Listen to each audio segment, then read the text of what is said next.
You know, it helped if I was prepared and had my headsets, all ready to go so that when we hit the air that we are all prepared. But that just wouldn't be the Kinner way now, would it? Good afternoon, everybody. Welcome in. I'm Justin Kinner. He's Kev Nash. It's the Justin Kinner Show with Kev Nash live here on Dayton's ESPN radio station, 1410 Wing AM. We got a jam-packed show coming your way. We're actually going to be kind of truncating some things a little bit. We're going to be with you till 5, and then we're going to hand it off to Sully from Talking Out Loud at 5 o'clock, okay? And then he's going to be with you until 6, bringing you Talking Out Loud an entire hour dedicated towards Dayton Flyers basketball talk. And then at 7 o'clock, or 6:15, I should say, he'll hand it off to Ohio State. I know, weird. UD show right into Ohio State, but UD show right into Ohio State basketball tonight.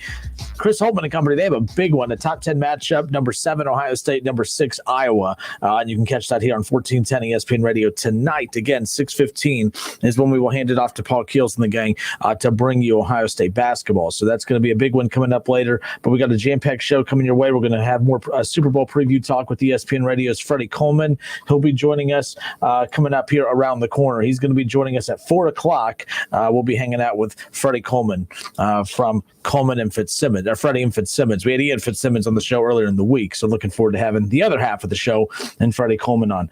But I wanted to get into this to open things up, Kev, because a lot of reaction. Brett Favre, again, right now, this is always an interesting time, the build to the Super Bowl, because you have athletes, current and former, from all over doing media tours. And a lot of these athletes will pair up with different brands around the country. And this is how sports boobs like us, with our shows, if you go to, Super Bowl Media Row, they'll just literally send some of the biggest stars. I mean, it's pretty dang cool. I mean, Brett Favre, if this was a regular year, he'd be making his way up and down, Radio Row, which is why as soon as they ever bring the damn Super Bowl back to anywhere close to us, that would be fantastic because we will be there. I promise you that much. But so they come on these shows and, they pretend like, oh, we're coming on to talk to you, but really it's because they've been paid a lot of money to be a spokesperson for a certain, it could be deodorant. I saw, was it Travis Kelce? Is making media rounds right now on Radio Row, doing a virtual media row for Old Spice deodorant. And so he'll go on these shows and he'll talk with you for a bit. And then at the very end, after you think that he was there to give you this great one-on-one interview to talk about this, he's really there so that he could plug this awesome, Old Spice deodorant, right? Which is great. It works out good for both sides. These businesses get their business plugged. They get their little endorsements in. The athletes are making their money. The endorsers are making their money. And the radio shows get their guests. That's how this works.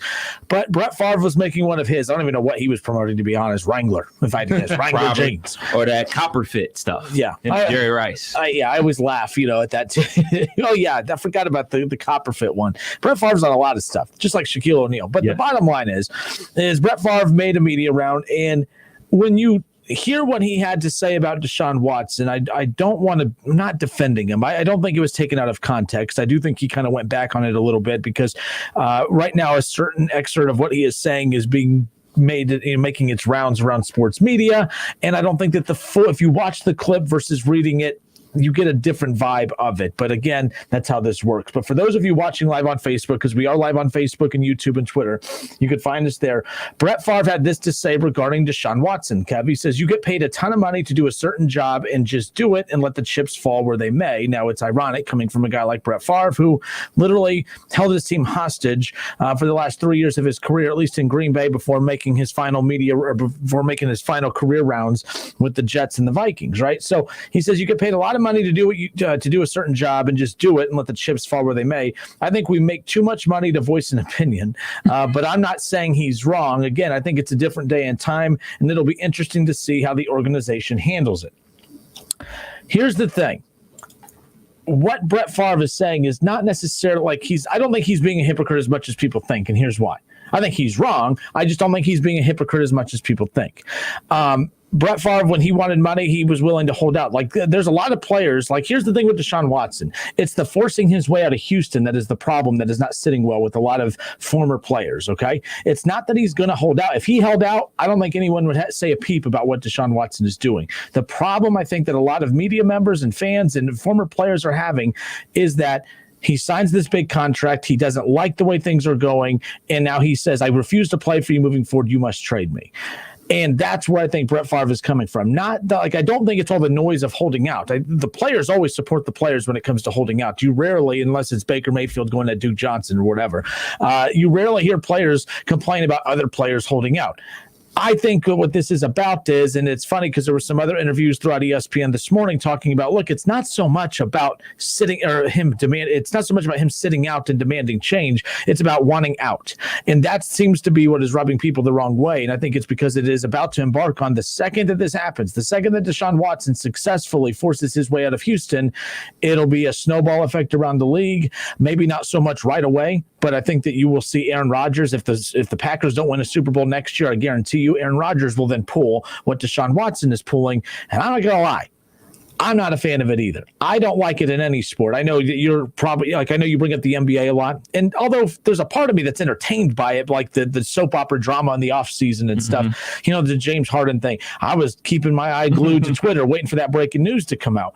But I don't like it so much to where I just don't like when players constantly have to force their way out of every situation, especially in Deshaun's case, who just signed a contract not even a year ago. And we've spent a lot of time talking about this.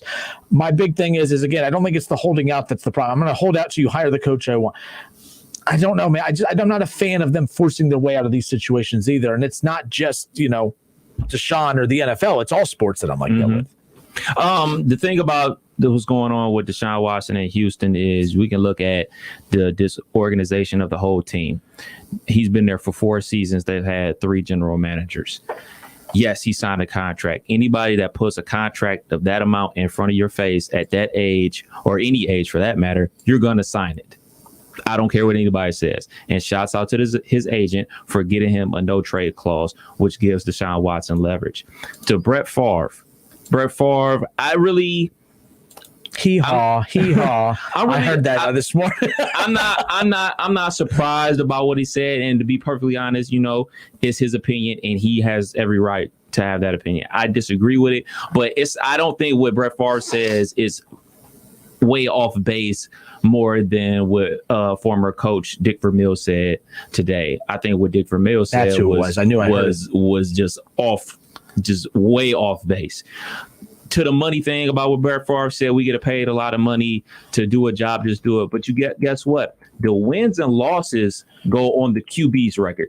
It doesn't go on the offensive tackles record. It doesn't say, hey, man, Joe Thomas was 5-50 versus the Steelers or whatever his record was. That doesn't happen. They go directly to the QB. So if in Deshaun Watson's case, if he feels like the organization isn't doing everything in their power to help them win games, he's going to be the reason or the person blamed for them not winning, no matter what, no matter how many stats he puts up or anything. Because look at me. I directly blame Matthew Stafford, but you bring up all his great stats, right? Mm-hmm. So he gets the blame. So if he's going into a situation where, all right, if we're going to be playing this game and y'all not giving me the necessary weapons that I need to succeed, then I want out. Because I'm the one that's going to be taking the blame. Not only I'm the one taking the blame and taking these losses, but I'm also the one actually on the field getting hit. And people forget a contract is a two-way street. It's an agreement between 2 parties. It's not just one-sided. It isn't say, all right, I gave you this money, now do what I say. No, this is an agreement that I'm going to play my very best for you, and you're going to put me in the best position to help the organization win so we can collectively win together. If Deshaun Watson believes that the Houston Texans aren't doing that, I don't think anybody can say that they are trying to do their very best to win football games. They gave away draft capital. I know we could talk about the money that they gave him, but they were already in the hole, and they were already out of draft picks before they even gave him the money. So this isn't a new thing that's going on with the Houston Texans. This is a continuation of bad management and bad ownership, and the man just fed up. I have no problem with that. Yeah, I have it, but I do, because it's not. Then this isn't a white or black thing. I know that's what the comments from Dick Vermeil this morning were. I could see I could see where they're getting close. How do I word that? I don't think Brett Favre's was not. Brett Favre's was just, hey man, just play. And to be perfectly honest about Brett Favre, he's been like that with everybody. You know what I'm saying? White, black, or indifferent. So his is just like, hey man, you playing a football game. He said the same about Aaron Rodgers too. Yeah, you playing a football game and they paying you a lot of money, man. Go play ball. But in Brett Favre's day, and we're talking about Brett Favre, a person who leads the National Football League in most interceptions thrown. He's hey man, we just out here having fun. Like, this is a kid's game, and that's Brett Favre's mindset. So just go play. It'll work itself out, man. You getting paid a ransom to play a kid's game. That's his mindset. But where Dick Vermeil was treading towards, I can't get down with any of that. But let me ask you this, and real talk here. Again, I know people like to avoid these conversations, but I want to have one, because if this was about the Packers and Aaron Rodgers, because I think Aaron Rodgers is the next quarterback that is going to literally get me the hell out of here. I'm not playing another down for you. If Dick Vermeil would have said those exact same things about Aaron Rodgers, would it have been taken the same way? No. But I think he would say the same thing about Aaron Rodgers.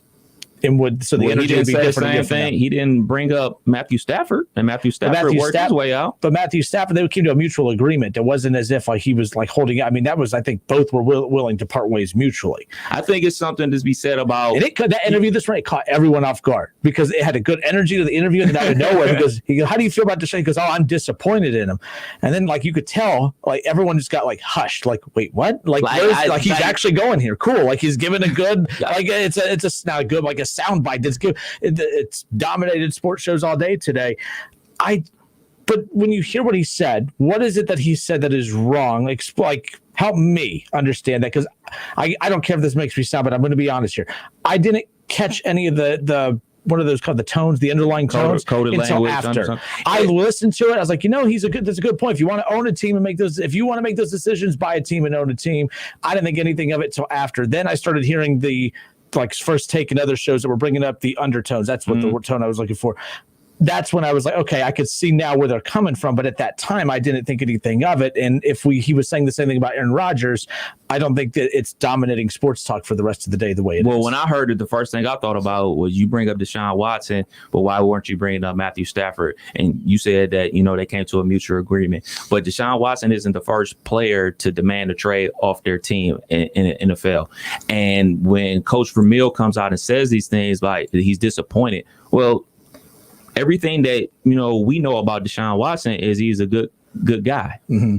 The things that he's done in his hometown of Gainesville, Georgia, things that he's done in the city of Houston, along with J.J. Watt, all these good things. And let's be clear, Deshaun Watson has said nothing.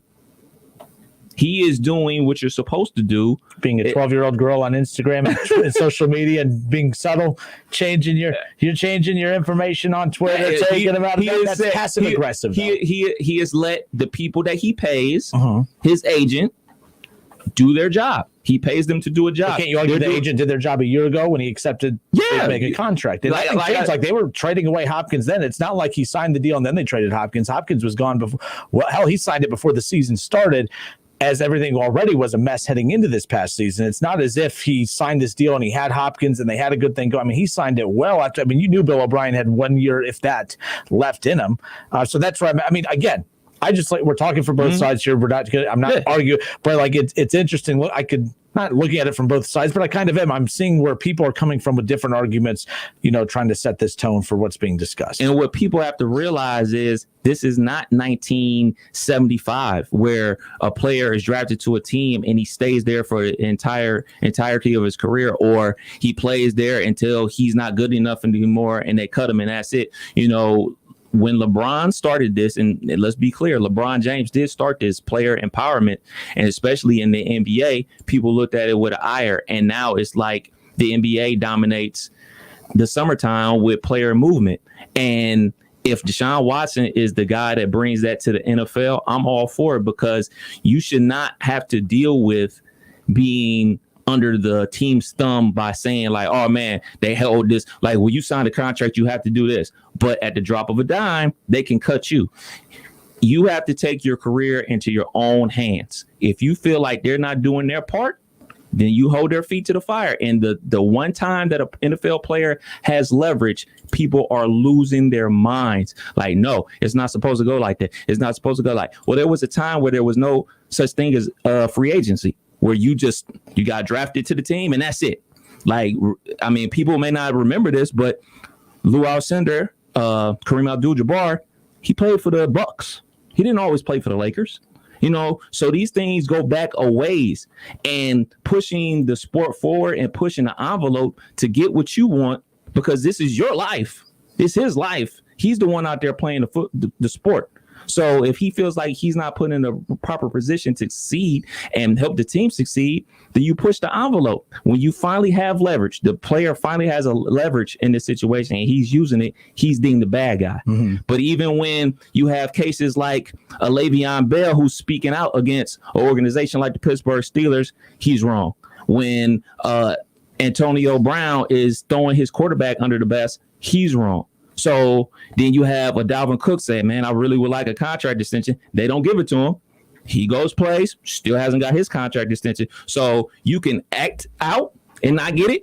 You can, quote unquote, do what they ask you to do like Dalvin Cook did and show up and still not get a contract extension. Or you can say nothing like Deshaun Watson is doing and still not get what you want. So to me, it seems like it's always going to be like the players being put in the bad light because he's not doing what he's supposed to do or doing what he's asked to do. All three guys are doing something totally different, and they're still getting the same reaction. People are looking, well, you're just playing the kids game. You're just doing this. Well, you signed a contract, play under the contract. I can't win for losing. See, but I think there's a lot of moving parts to that. For one, we get mad at the Dallas Cowboys. Oh, they won't pay Dak Prescott. Well, then we say, well, I wonder why. He's a black quarterback. Jerry Jones, he won't pay a black quarterback. But then you have an organization that does pay the black quarterback and gives him all guaranteed money and no trade clause and gives him all the chips in the middle, and then negotiated. Still not negotiated, not given, negotiated. But still, I mean, it's their team though. Like just like our business. Like if we don't like how our business runs things or does things, I mean, but it's not being given. Like, I give you this pen. He's working for that. He's earned that. But Dax negotiating. And Dax is a negotiation where they can't come to an agreement. But we can't rip a team for not giving a black quarterback money like the Cowboys. And then when a team does give, and forget the white-black thing, just we can't rip a team for not giving a quarterback money like the Cowboys. And then when the organization that does give a quarterback money, we just say, well, they're supposed to. We're not going to give them any credit for that. Like, where do you come with that?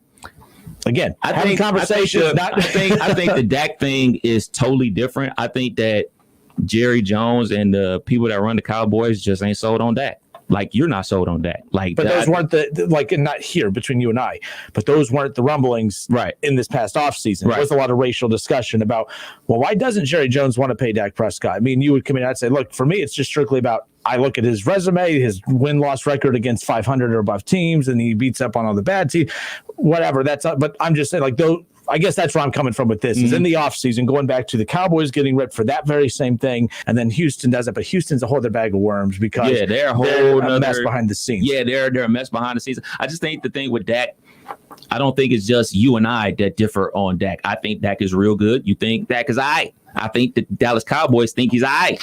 But I don't think anybody thinks that Deshaun Watson is all right. I think everybody agrees that, man, he's real good and he could be real great. So I think they believe that he was going to be real great. That's why they forked over the money. I believe if Deshaun Watson was playing quarterback for the Dallas Cowboys, he would have an extension. Mm-hmm. You know what I'm saying? I don't necessarily, I'm not going to try to play Jerry Jones like he's not in it for winning because he's shown time after time he pays players and he gives guys a fair contract that he deems fair. I just don't think the Dallas Cowboys believe that Dak Prescott is the guy like I do. I think Dak is pretty dang on good, but they don't. That's a different story. But as far as the Houston Texans are concerned, they're a mess. And there ain't no the average person listening right now, they can go quit their job right now. Well, in pre-COVID, good for you guys. Pre-COVID, they could theoretically quit their job and go work somewhere else if they weren't happy. Yep. And nobody would say anything about it.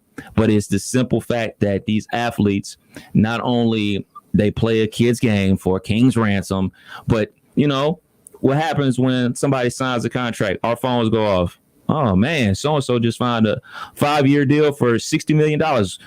Man, their stuff is publicized left and right. You know what I'm saying? We've been working together for X amount of years. I don't know how much you make. You don't know how much I make. I like making people laugh, but I ain't going to make you laugh that hard.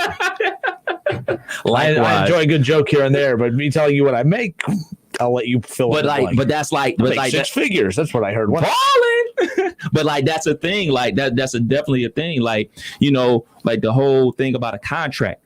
You think that Jeff Bezos, the guy that just stepped down from Amazon, you think he abided by every single contract that he signed. He pushed the envelope to make himself millions and billions of dollars, and his company millions and billions of dollars. Contracts, they're on a piece of paper. Here's the difference. By the way, I agree with that analogy completely. But the difference between that type of business and this is the money that goes into the pockets of the players come from us, the fans. And any line of work that customer service exists in every line of work. It exists in radio, television, fast food, restaurants, anything out there. I mean, there's literally whole departments that are dedicated to taking calls to deal with customer service, customer relation. Well, we as fans are the customers, and that whole adage of the customer is always right. Well, the bottom line is that I don't like when we tell fans, well, they're not allowed to get mad at players when they do this. Yes, they are. Because that's their God-given right, for sure. And to your point, hey, yes, the player earned that. Well, they earned it because the money is there, and the money is there because the fans tune into your product and pay for your product, and they tune into on TV or go buy your jerseys and so on and so on. So I see it from that perspective as well. The fans or the customer's always right, except in sports when, the only reason you have a chance to make that much money is because we're stupid enough to pay the obscene amount of ticket price money that there is out there, and right? Watch your product on TV. So, but no, with this, it's different. Like I said, and I am like this. I didn't like it in baseball, whether it's a white player, black player. I didn't like when Bryce Harper did it for the Nationals. I don't like when it happens in baseball. I hate it. I hate it when it happens in basketball to a certain extent. Although, like I said, I'm a hypocrite because I talk all the time how the NBA is the most entertaining of them all because of the off season, right? So I'm a hypocrite. I'll have no problem admitting I enjoy that part, but I also hate the part. I hated watching James Harden throw a tantrum with Houston, coming in out of shape and trying to force his way out. By the way, the funniest meme I've seen is reports are Deshaun Watson going to force his way out of Houston, and they put his head on, remember big old James Harden? Yeah.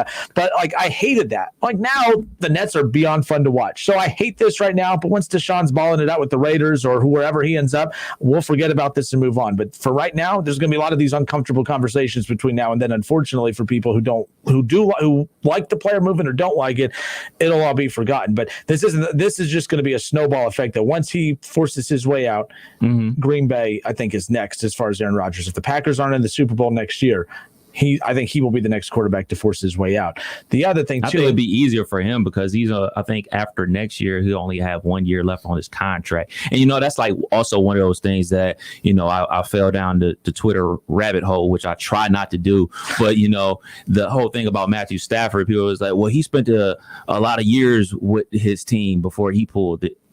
So you got to spend X amount of time with your team before you can decide that you want up and out of there. I don't see any comparison at all between them, Kev.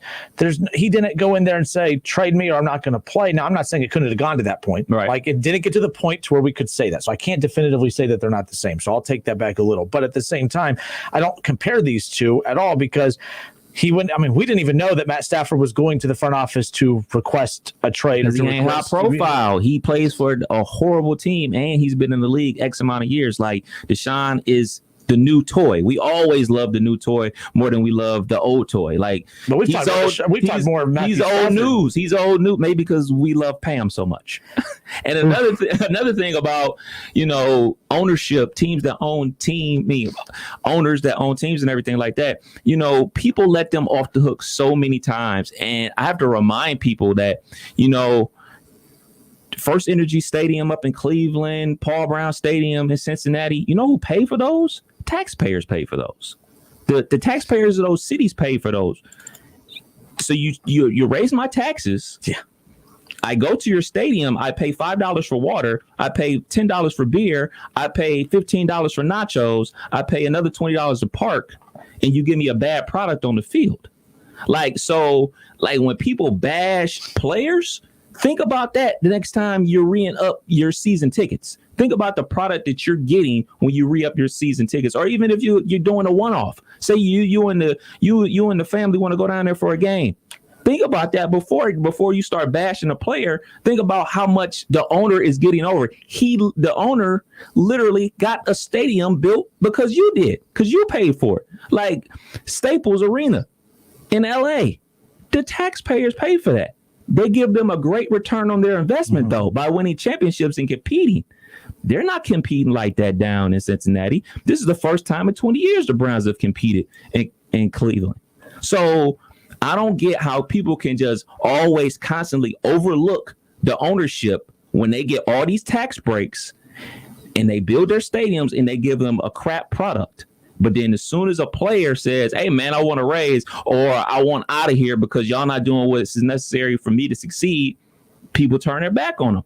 But you've been forking over money out of your paycheck for years to help build this stadium, and you've been going to games, overpaying for beers and hot dogs, but you don't say nothing to the ownership. That's very weird to me. Yeah, but people don't work that hard to find all the way up. We talk about Mike Brown all the time. We rip Mike Brown all the time, but people think it's worth it. Hey, if Mike Brown puts an offensive line on the field, it's worth the taxes that we have to pay for that stadium. But again, that's a different conversation if they get the offensive line. And if they get that damn stadium here in a couple of years, that lease is up or whatever it is that they're fighting for. Ouch. So, all right, it's the Justin Kinner Show with Kev Nash here on 1410 ESPN Radio. We still got a lot more to get into. We're going to be joined by Freddie Coleman coming up here half hour from now, top of the hour. We'll chat with him, but we'll step away for a few moments. On the other side, we're going to switch gears a little bit. And again, we're going to stay here in the NFL world. We're going to get into our NFL prediction, our Super Bowl predictions coming up around the corner as well. But to the Facebook feed we go. David Shaw says, who is Brett to speak about how someone deals with their business? Watson is a millionaire business owner himself. What other millionaire business owner gets questioned about wanting the best for his business? I can think of one. Well, no, and you're right. These guys are businessmen themselves. I mean, they're going into business for themselves. Right. But if you're going to be a businessman, I'm going to tell you when you've made a bad business decision, and a bad business decision was signing with Houston, that big extension anyways. Because like I said, it's not as if they were just in the NFC title game, and it's not as if they had, got knocked out by the Chiefs, and he still had Hopkins, and he still had the great defense and all that. He signed it as things were that's like saying you have a chance to get off the sinking Titanic at this port over here, and you say, no, I'll take my chances and keep going, and then you get out to sea, and now you're pissed off because there's not enough lifeboats, and you can't get back to shore. That's why I have a hard time, being sympathetic with Deshaun Watson at this point. But at the same time, like I said, once he signs with a new team, it's all going to be forgotten about anyways. Doug Sphere on Facebook says, listening to you guys deep in the heart of Dixie. It's 60 degrees, and I'm wearing my new Alabama National Championship shirt. Suck it, Ohio. That's nice. Well, the weather does suck here in Ohio. I will to give you that one. Robert Miller says, the NFL is not the NBA. You can't just decide when your contract isn't what you want. You can... you can go wherever you want to then handpick the teammates if he wants to make him sit on the end of the bench. Look, I don't think that's going to happen, but Houston could play hard. I mean, I know he has leverage, but technically he does. Everyone's like, oh, all that money's guaranteed. Well, that guaranteed money, the team's going to be taking away huge chunks of it every practice you miss every day. So I could see the Texans playing hardball at the same time. Like, they're pissed too. They're not going to come out looking stupid in this. And keep in mind, they're not winning this coming up year with or without Deshaun. It's not as if, oh man, they got to really find a way to get this done because this roster, so they're losing one way or another. I could see them really just putting Deshaun in an uncomfortable situation heading into camp, heading into preseason, heading into the season, continuing to take his money, fine after fine after fine, putting him in an uncomfortable situation because they technically could wait till the trade deadline next year. They could technically wait till next offseason because I guarantee you the same first-round picks that they're going to get for Deshaun this year, they'll get those same first-round picks next year. I really am curious to see what Houston does because, like I said, everyone's saying, oh, Deshaun has all the leverage. The team has all the leverage because the team's going to play one way or another this year. Will Deshaun? Because they could literally just say, screw you, buddy. Are you going to get out there and practice or not? Okay, now, okay, I'm going to take your money. Can take your money. Oh, you're not going to play all year? All that guaranteed money? He what? 39 million a year. I think it was like 41 million. So up front, I believe. Up front, and then after that, it's averaged out to about like 30-something million. Yeah. So he's going to lose 30. Like, so is him wanting out going to be worth the $30 million that they're going to take from him this year? I don't think it is. I don't think Houston's that stupid, but then again, they've made some really stupid decisions over the years. I'm not anti-Deshaun in this. I'm going to be a big fan of his wherever he ends up. This is me just saying I don't like this situation in all of sports because it's just a bad look for the sport, but I'm not saying that they're wrong, but I just don't like it. I just don't. Besides, the reason I don't like it is because when I see this happening in that city, I could see it happening to my team.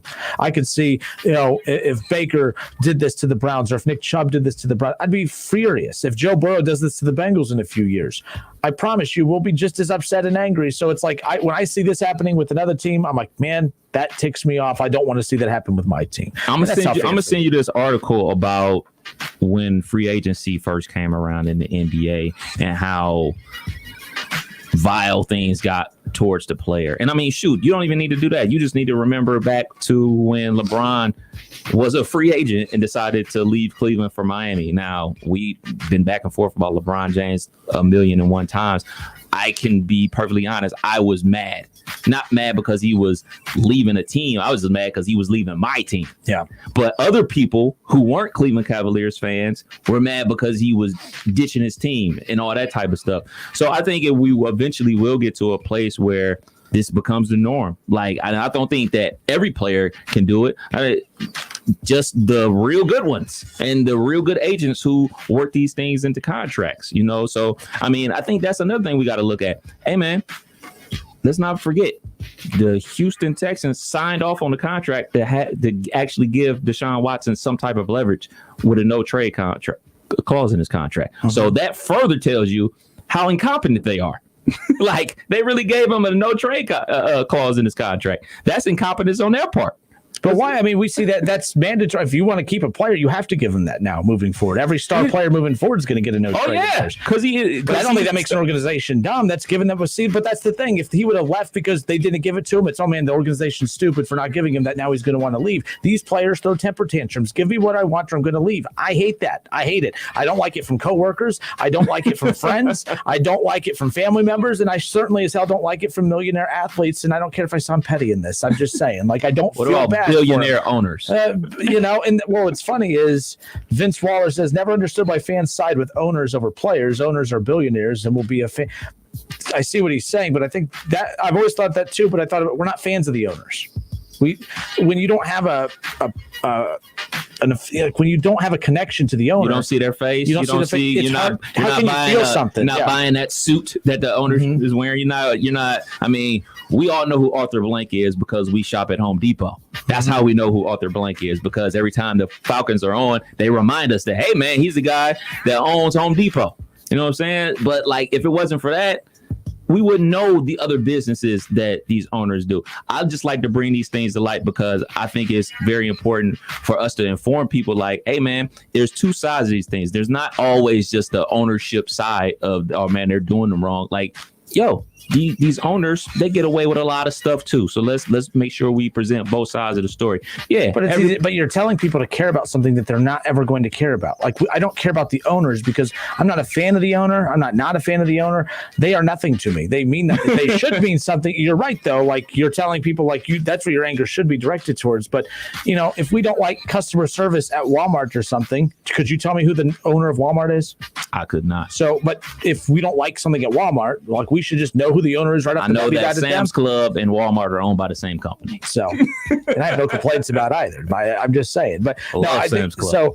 But no, let me finish Vincent's thought, and then we're going to hit this commercial break here. But players have a short window to earn top dollar and win at a high level. They have to do what they feel is best for them. Absolutely, I agree with that. I see with that, but like, but they're not in charge though. They're not in control because the NFL, there's no shortage of talent. Deshaun, you're awesome, you're great, but to act like if you weren't in the league that the league would be without something, you're not. Because look how many great quarterbacks are coming in this draft, and then there'll be another. I mean, quarterbacks are ever changing. I mean, constantly. Like, I couldn't imagine the Packers without Brett Favre. Now I can't imagine without Aaron Rodgers. And maybe 10 years from now, we're saying Jordan Love. I can't imagine the Packers without Jordan Love. That position, players in general. You're right, the window's short, but you do have leverage because of your talent, but you also got to play within the rules a little bit too. But sometimes the rules get a little murky because, yeah. All right, we'll be back. We're rambling. We'll be back in a moment. More of the Justin Kinner Show with Kev Nash next.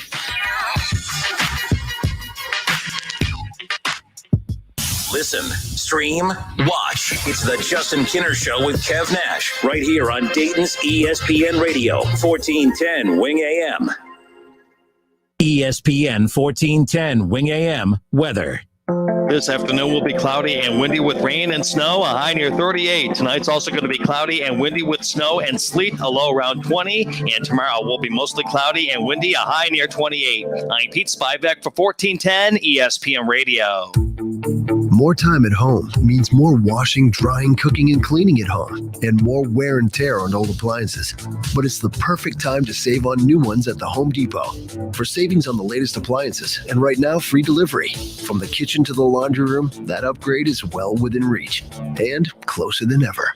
Save on top appliances. Now at the Home Depot. How doers get more done. U.S. only while supplies last. Free delivery on major appliances $396 or more. Valid through February 24th. Frank's Red Hot is the perfect blend of flavor and heat. That's why you can use an entire bottle to make buffalo chicken dip. The kind you might make for when you're watching the game at home. And maybe this year there's less people around to watch the game with. Yay! But that just means there's more dip. And it's all for you. Some of you may say, that's too much dip. But deep down in your heart of hearts, you know it isn't. So go ahead. Finish it. Frank's Red Hot don't judge. Frank's Red Hot. I put that on everything. Without more licensed workers, Gary's roofing business might hit its ceiling. Hey, that new contract just got pushed up. We are going to need all hands on deck to make this happen. Hey, Gary, you booked me on that other job next week. It's time to hire. I need Indeed. Indeed you do. The moment you sponsor a job on Indeed, you get a short list of quality candidates from our resume database. Indeed delivers 2.5 times more hires than the other branded job sites combined, according to Breezy HR 2019. Visit Indeed.com/credit and get a $75 credit for your first job post. Terms and conditions apply. Your Sunday game plan deserves the big taste of Milano's Pizza, Subs, and Wings. Order online now or call direct for Sunday pickup or delivery. MilanoSubs.com. Make your Sunday game plan now. MilanoSubs.com. It's time for some straight talk. Your tax return could look different this year, but you're still going to hear a lot of noise about how to spend it. So when the big carriers tell you to splurge on the latest nonsense, just tune it out. With Straight Talk, you can get a Samsung Galaxy A51 for just $199. Plus, get the $45 unlimited talk, text, and data plan with no contract on America's best networks for up to 50% less. Tune out the nonsense and tune into Straight Talk. Straight Talk Wireless, no contract, no compromise. Super Week 2021 on ESPN Radio. You take Tom Brady and put him on the Jacksonville Jaguars, all of a sudden, they win the division. Tom Brady is the greatest quarterback of all time for now. Every year Patrick Mahomes does not win the Super Bowl, it feels like a failure. The Buccaneers and Chiefs. Coverage begins with Keyshawn, J. Will, and Zubin at 6 Eastern and continues all day. Pick them every year from now until 2030. Super Week 2021 on ESPN Radio. Napa know-how. Getting $20 back when you buy a Napa Legend premium battery is a win-win. Getting it from the best car people around is a win-win-win. Getting it before you're stranded somewhere, that's a win-win-win-win. Save $20 when you get a Napa Legend premium battery. And if that sounds like a lot of wins, you're right. Quality parts, helpful people. That's Napa know-how. Napa know-how.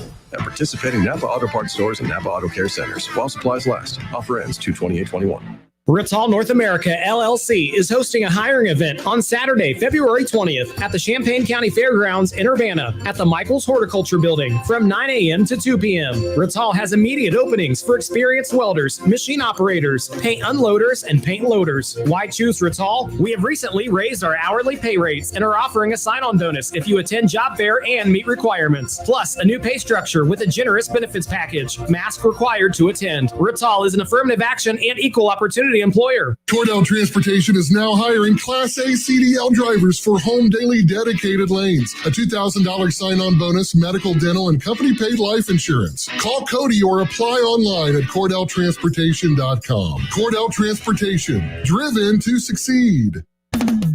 Get in the zone, AutoZone. Welcome to AutoZone. What are you working on today? Some fuel system cleaner could help. It cleans your entire fuel system to help improve your fuel economy. Right now, you can get Chevron Techron Complete Fuel System Cleaner for just $4.99. Plus a $1 bonus reward if you're an AutoZone Rewards member. Not a member? We can sign you up fast right here in store or on AutoZone.com. Getting the job done just got easier. Terms at AutoZone.com/rewards. Restrictions apply. Get in the zone, AutoZone. It's time for some straight talk. Your tax return could look different this year, but you're still going to hear a lot of noise about how to spend it. So when the big carriers tell you to splurge on the latest nonsense, just tune it out. With Straight Talk, you can get a Samsung Galaxy A51 for just $199. Plus, get the $45 unlimited talk, text, and data plan with no contract on America's best networks for up to 50% less. Tune out the nonsense and tune into Straight Talk. Straight Talk Wireless, no contract, no compromise. Discover matches all the cash back you've earned at the end of your first year. Automatically. Discover something brighter. Learn more at discover.com/match.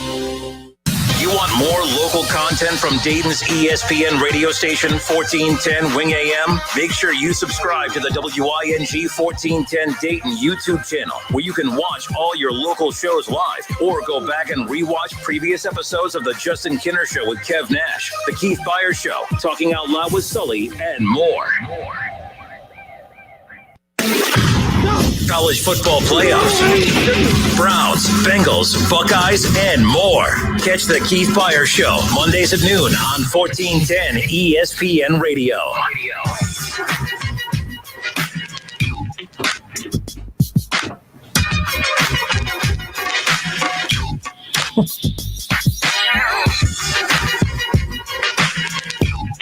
Justin Kinner, Kev Nash, back with you here on 1410 ESPN Radio.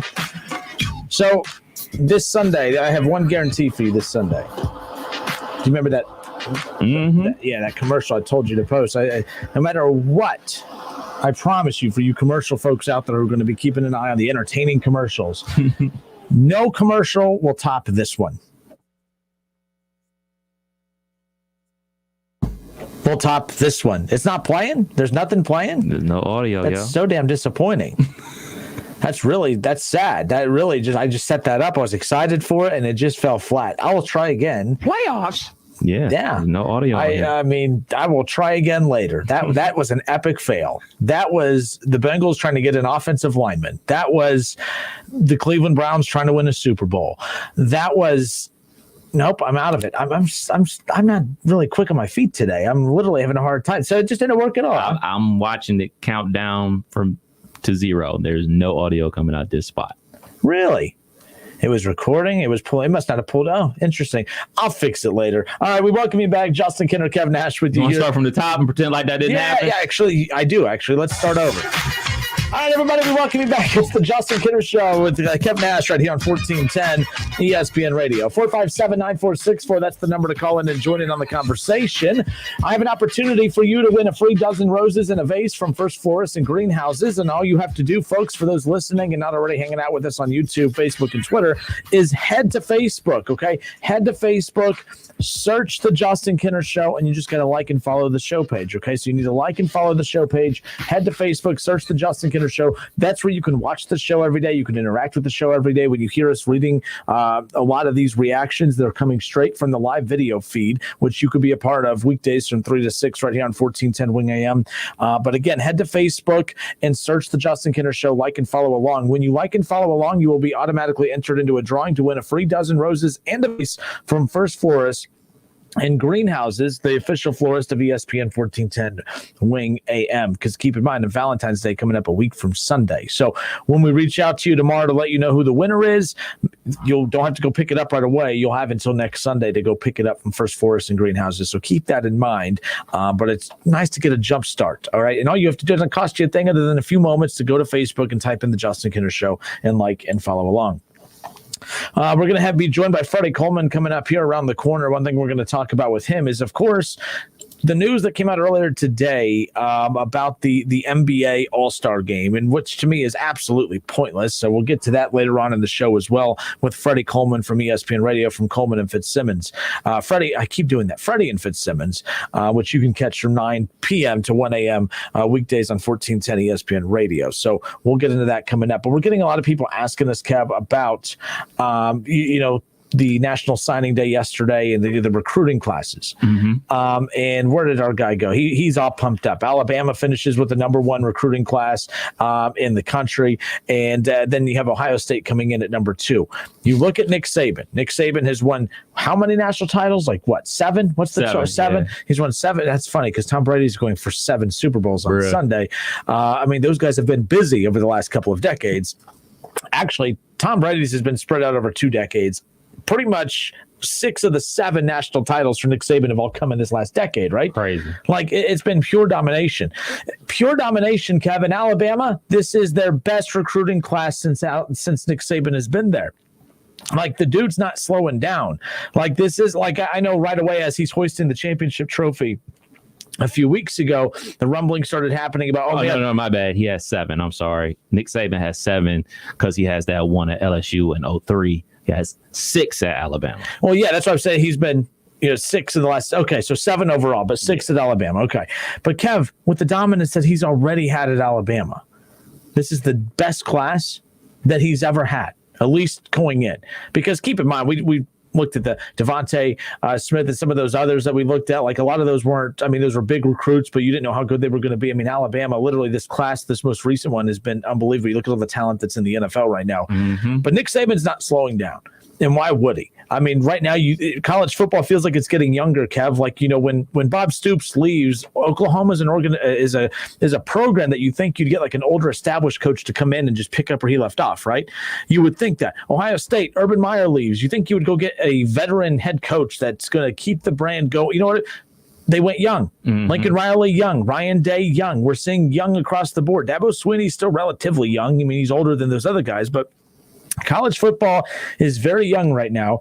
And Nick Saban is basically still just, he's the great coaches always know how to adapt. Coach Krzyzewski has adapted. Now, national titles aren't just, sitting in his lap like Nick Saban in college football. But if you remember, Coach K, he was adamantly against the one and dones. He didn't want the one and dones. But then he figured out, which is what he needs to kind of go back to be honest. And Jay Will talked about that with us yesterday, is trying to blend the one and dones with the 3 to 4 year guys. That way you always have experience. You could plug in some young, super talented players with established veterans. Like Luke Kennard was that, although he was there, he was only there for a few years. He wasn't there as long as we thought he was going to be. But the point is that the great coaches adapt. And that's what Nick Saban's been able to do. I thought Urban Meyer was a little stubborn towards his end at Ohio State, where he wasn't fully, he was not fully really welcoming the spread offense, right? Like he wasn't embracing that as much as he should. And had he done that, I think you would have seen Urban Meyer with a few more national championships, to be honest with you. And that's what's led to Ryan Day having the success that he has had. Obviously, no national titles. There's a reason you've won the Big Ten championship back-to-back years since taking over at Ohio State. There's a reason you've been in the college football playoff back-to-back seasons since taking over at Ohio State. And there's a reason you just advanced the national championship game in year 2 since taking over at Ohio State. Ryan Day's offense is what Lincoln Riley's offense is, and the offense across the board. But Nick Saban, that's not what his offense was at LSU. Right. It's not what his offense was at Alabama in the early going. And now it's completely different. And that it just speaks volumes to the great coaches who are willing to not say, oh, it's my way or the highway. It's, well, how can I take my way that's worked and keep adapting it and making it better to make sure that we continue to be good? Because if Nick Saban sticks to what he did at LSU and in the early going at Alabama, Kev, he doesn't have 6 national titles. He doesn't have these, number 1 recruiting classes left and right. I know we like to hate Alabama. You're supposed to hate Alabama, but it's hard to. We talked about this yesterday. Why do we hate greatness so much? I don't hate Nick Saban. It's fascinating to me what he's doing, and we should hope that one day Ryan Day reaches that peak because I think he has what it takes to do it. The great thing about Nick Saban is, like you said, he adapted his game. He realized that in today's college football landscape, you can't win games 20-13 anymore. Those games aren't happening like that. You can't have 3 yards in a cloud of dust. You have to be able to put up points because the rules are such that, obviously with the targeting situation, the legal man downfield with the RPOs and stuff like that, there's nuances to the game that trends towards offense, and defense isn't about, making you punt anymore. It's about getting opportunistic stops and turnovers.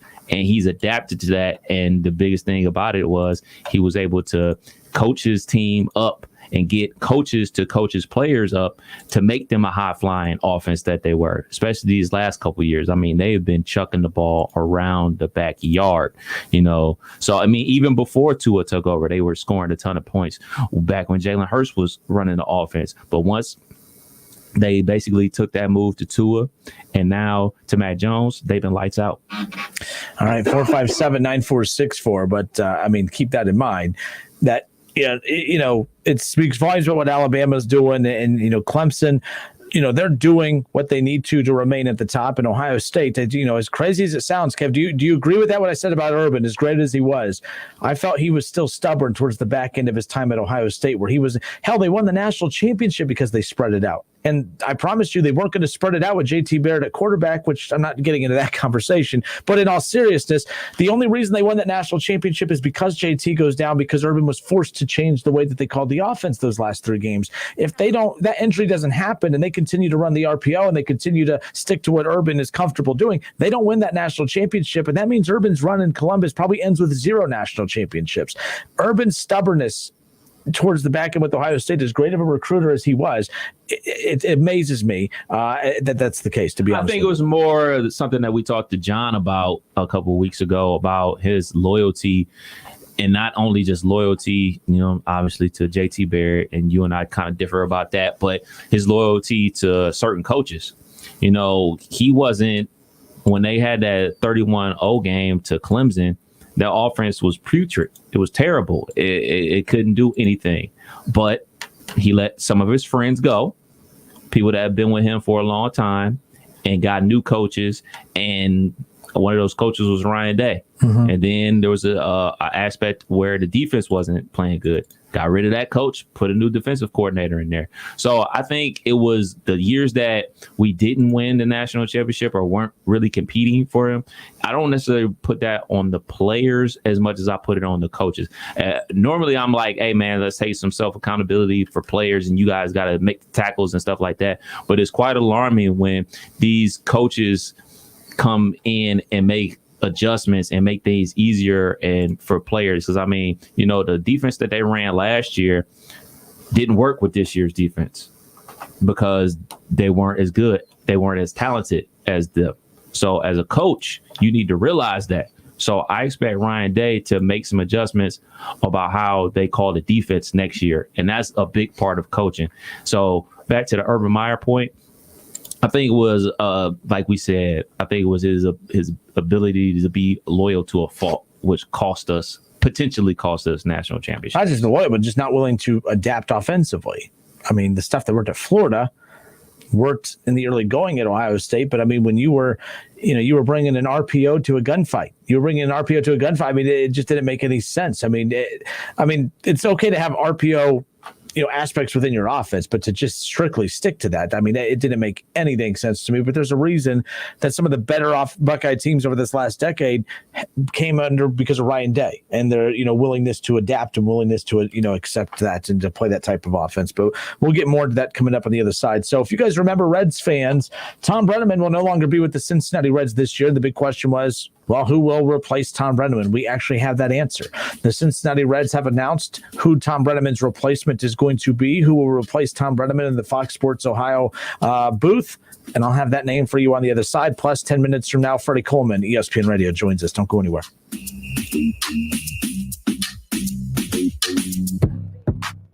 It's the Justin Kinner Show with Kev Nash. Justin, you're awesome, baby. Right here on 1410 ESPN Radio. There's never any FOMO with the iHeartRadio app. You won't ever have to miss out on your favorite shows and contests with this radio station again. Radio 24/7, 365. We're here when you want us. Stay connected and listen anywhere when you download the free iHeartRadio app. Psst. Hey, you. Liberty Mutual customizes your car insurance, so you only pay for what you need.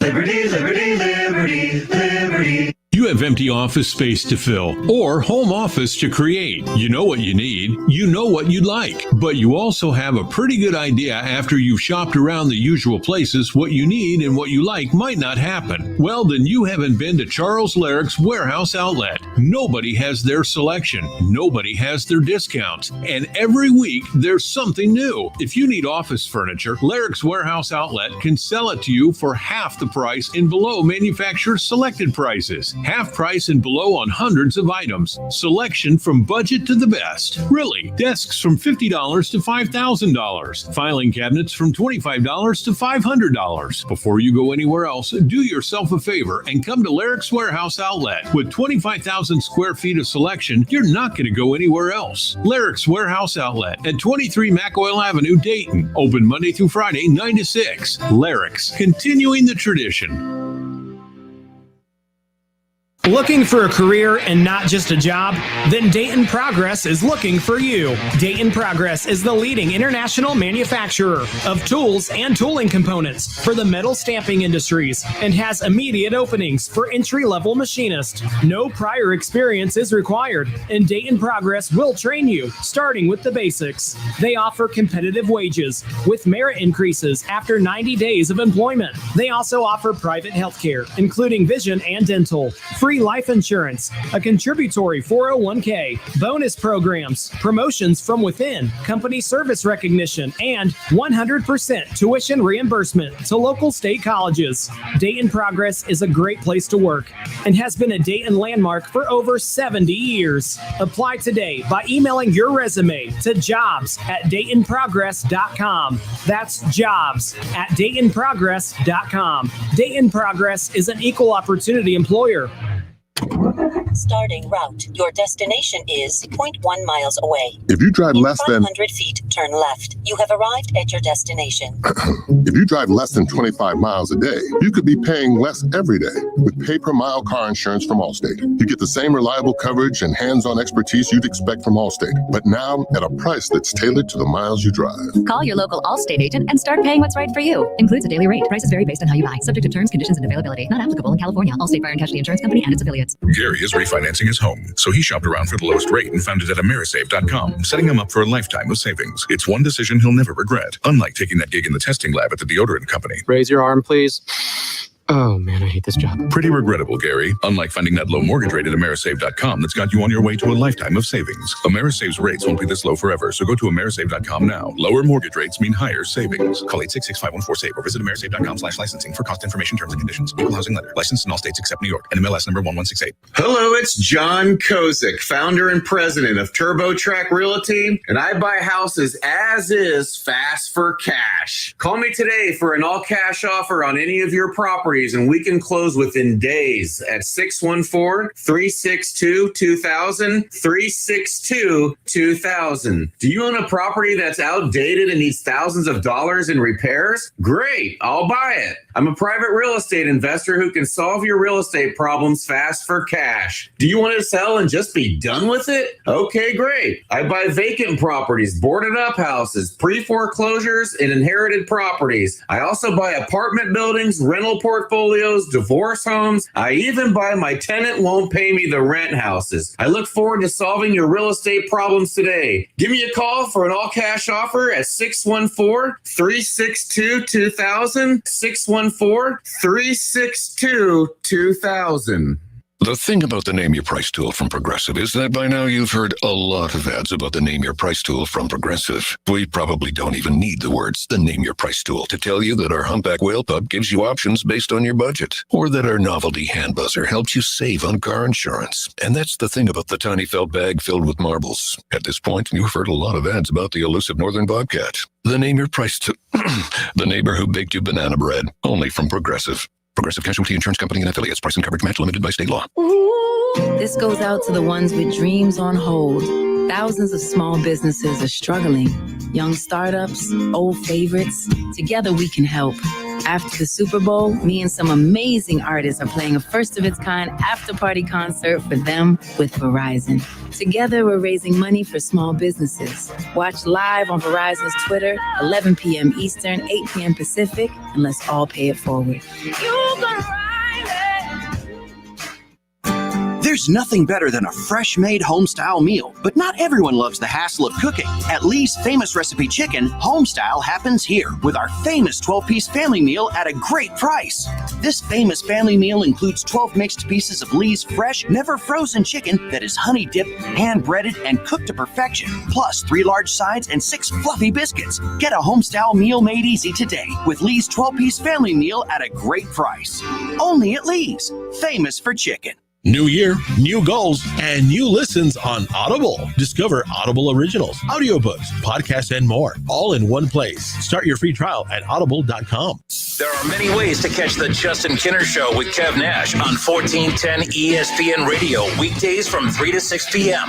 You can catch it live right here on 1410 Wing AM, or you can stream the show at wingam.com. But now we have another way that you can take in the show. You can now watch the Justin Kinner Show with Kev Nash live on ESPN Dayton's Facebook page. Listen, stream, watch. It's the Justin Kinner Show with Kev Nash, weekdays from 3 to 6 p.m. on 1410 ESPN Radio. So we all know what happened this past Reds season. Of course, Tom Brenneman no longer an announcer with the Cincinnati Reds. He was put on, like a suspension, by Fox Sports Ohio originally. It was announced in the offseason that the two sides would part ways. And no word on what Tom Brenneman is up to. I know he's had a couple side broadcasting gigs here and there, but who is going to replace Tom Brenneman with Fox Sports Ohio as the Cincinnati Reds announcer? John Sadak will join television broadcast team as play-by-play announcer. And you're probably saying, who? Me too. But he's new to Cincinnati. Sadak most recently served as a national TV play-by-play announcer for CBS Sports, a national radio play-by-play announcer for Westwood One, and as a radio play-by-play announcer for the New York Mets. So he's coming over from the Mets. His broadcast work includes the play-by-play of the NFL, NBA, Major League Baseball, college football, basketball, and baseball, along with almost 15 years in the minor leagues, which is perfect for him because the Reds look very similar to a minor league team at times, and I think that's going to come in handy. So again, one more time, John Sadak is the replacement to Tom Brenneman, taking over as the TV voice of the Cincinnati Reds. That wraps it up for the first hour. Coming up here in hour number 2, we will be joined by ESPN Radio's Freddie Coleman. Freddie Coleman, part of Freddie and Fitzsimmons. We were joined by Fitzsimmons earlier in the week. Now Freddie Coleman. We'll talk Super Bowl and NBA and anything else on our minds. We'll discuss with Freddie Coleman next. Don't go anywhere. Listen, stream, watch. It's the Justin Kinner Show with Kev Nash right here on Dayton's ESPN Radio, 1410 Wing AM.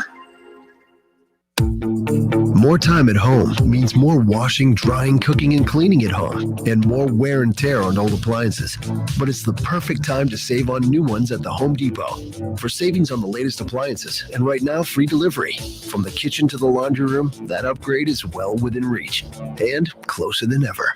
Save on top appliances, now at the Home Depot. How doers get more done. U.S. only while supplies last. Free delivery on major appliances, $396 or more, valid through February 24th.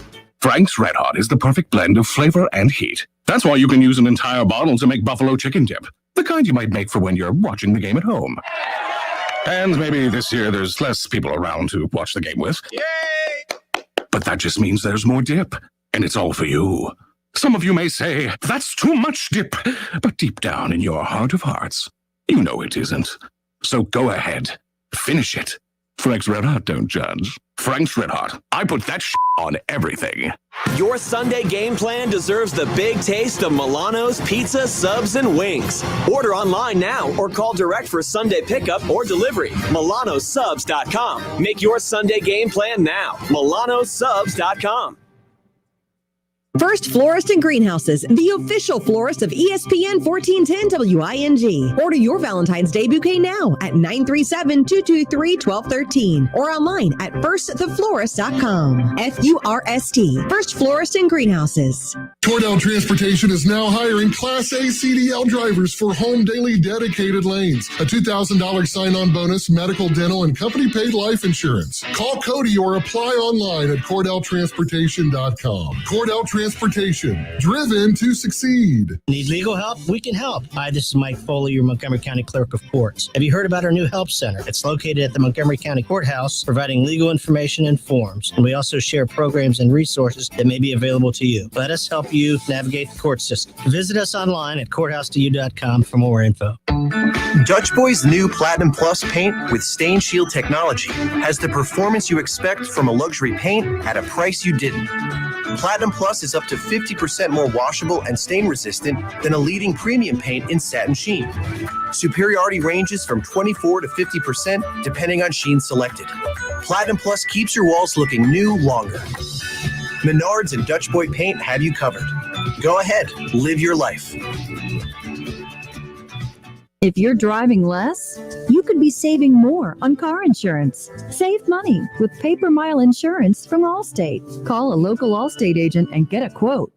He's a former Buckeyes great and now a college football Hall of Famer. And don't forget about his 13 years of NFL experience playing for the Eagles, Dolphins, Jets, and the New England Patriots. He's Dayton's own Keith Byers. Hang out with him every Monday at noon on the Keith Byers Show, presented by Lee's Famous Recipe Chicken.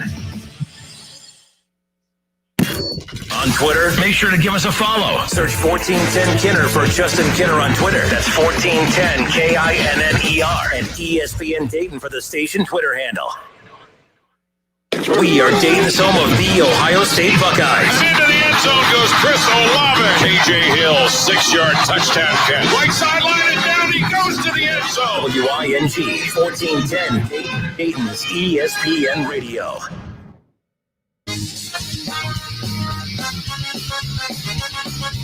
All right, everybody, we welcome you back to the Justin Kinner Show with Kev Nash live here on Dayton's ESPN radio station, 1410 Wing AM. Earlier in the week, we had Ian Fitzsimmons on to, of course, look ahead to this week's Super Bowl 55 matchup between the Kansas City Chiefs and the Tampa Bay Buccaneers. And, well, Ian Fitzsimmons is one half of Freddie and Fitzsimmons, which you can hear weeknights from 9 p.m. to 1 a.m. here in Dayton. So let's talk to the other half, Freddie Coleman. Welcome in, sir. How are you? I'm good, Justin and Kevin. How are you doing today? Pretty good, man.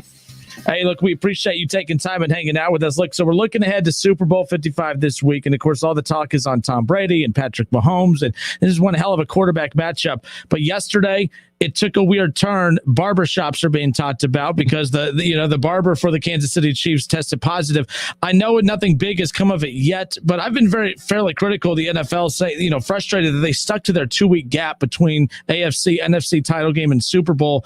Where are you with that? Should they have just sped this up and had this Super Bowl this past Sunday, or do you like that they stuck to having the 2-week gap? I'm with you. I said it even before the season got started that they shouldn't have a 2-week gap between Championship Sunday and the Super Bowl, because just what you mentioned with COVID-19 and you don't know who's been where or who they've been with who.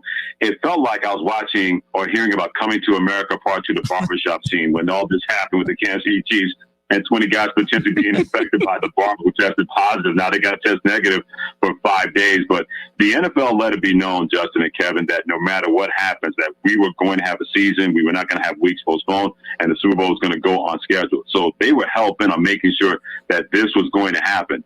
But that doesn't mean we can't have any kind of man. How much are they compromising the players in this situation to make sure that everything is going to be spot on for Super Bowl 55 when it happens on Sunday? Obviously, we don't want the worst case scenario, multiple Kansas City Chiefs players to be out with COVID-19. But that biggest player is obviously Patrick Mahomes, and we're still kind of in limbo with that situation. Do you think the Super Bowl should go on? Let's just say hypothetically that Patrick Mahomes tests positive for COVID-19. Do you think the Super Bowl should still go down on Sunday? It shouldn't go down, but this may be a kind of a fence-sitting answer, but if you have all this invested into the Super Bowl, then you have to have the game go on the schedule. And it would really stink that the biggest, baddest boy in the NFL jungle is not going to be a part of it. But at that standpoint, more than ever before, you got to take care of yourself. You got to understand exactly who you're going to be around, and you got to be extra, extra careful. I don't care if you're Patrick Mahomes or the 53rd man on the roster. So if that's going to be a lesson in terms of a life lesson that you have to learn about in COVID-19 when it comes to sports, when it comes to life, then that's going to be a hard lesson to learn. But I guarantee you, if I was in that situation and somebody said, hey, we got to get our hair cut, the first thing I would have said was, we better test that barber before anybody sits in that chair, because we don't want anybody compromised, whether it's Patrick Mahomes or anybody else. And that's not to say they didn't do their due diligence, but a lot of people did not until guys are asking the chair and somebody say, wait a minute, was the barber tested? So that may be a hard lesson to learn, but if plenty of guys turn up positive and can't play in the Super Bowl, then that's something that's going to have to be dealt with, and the Super Bowl game should go on, because you have to know better, and you have 2 weeks to know better if you're Kansas City or Tampa Bay. It's funny, from back when this pandemic started, a lot of hosts, media across the board, if any host out there would voice their opinion on these leagues need to be very cautious. They need to be very cautious. Yes, the numbers might show that it's okay to play here or there, or maybe it's too dangerous to play, but we would be labeled as, fear porn, and you would hear all these stupid phrases of just ripping media members who were, urging these leagues to be, very cautious. And I feel like once the Super Bowl ends this coming up Sunday, you're going to have a lot of people saying, see, everyone overreacted for nothing. Everyone didn't think there'd be a season to get through. We're not happy that we're wrong if that ends up happening, that we get through this Super Bowl without any major issues. But Freddie, when the clock hits 0 and we crown a Super Bowl champion on Sunday night, if you had to give a grade to the NFL for how they handled this, all the way going back to when the pandemic started to whether it's Tom Brady or Patrick Mahomes or, God forbid, Chad Henne raising a Super Bowl trophy, what grade would you give the NFL? Number one, A+ for that joke, by the way. Outstanding by you. That's number one. Number two, I would give the NFL a B- because they are a multi-billion-dollar business. And gentlemen, they let it be known before the season got started that with the NBA having their bubble environment and college football having their stop and starts in the Big Ten and the Pac-12 not playing at the beginning of the year, bubble environments with the NHL, Major League Baseball, the NFL let it be known that we were going to be here for you. Hey, we're the NFL. We're here to save you. They ran on that campaign, and they were determined to make sure that campaign was going to come to fruition. So that's why I give them a B-. I understand that they are a business. They were determined to make sure that business is going to be as much as business as usual as possible. But we have to remember this about the National Football League. They are a cold-hearted league, and they were going to make sure that the entertainment value was going to be there, even without fans in the stands in plenty of places. So I'm not going to punish the NFL for being about a business. And remember this, how many players are part of that tweet chain from J.J. Watt of the Houston Texans with the hashtag We Want to Play? Plenty of players signed up knowing exactly what they were going to be in for, or at least what they thought they were going to be in for. Then everything came to a head, and they were thinking, man, maybe it was not a right decision, but they couldn't go back. They had to go forward, especially if they did not opt out before the season got started. So that's why I give the NFL B-. It's not just about the league putting the product out there. The majority of the players wanted to play, and even if they have remorse, they still went out there. But if you're going to do that, you have to make sure you took everything possible to be safe, knowing that COVID-19 protocols were either going to be violated or that plenty of players and even coaches were going to test positive for COVID-19.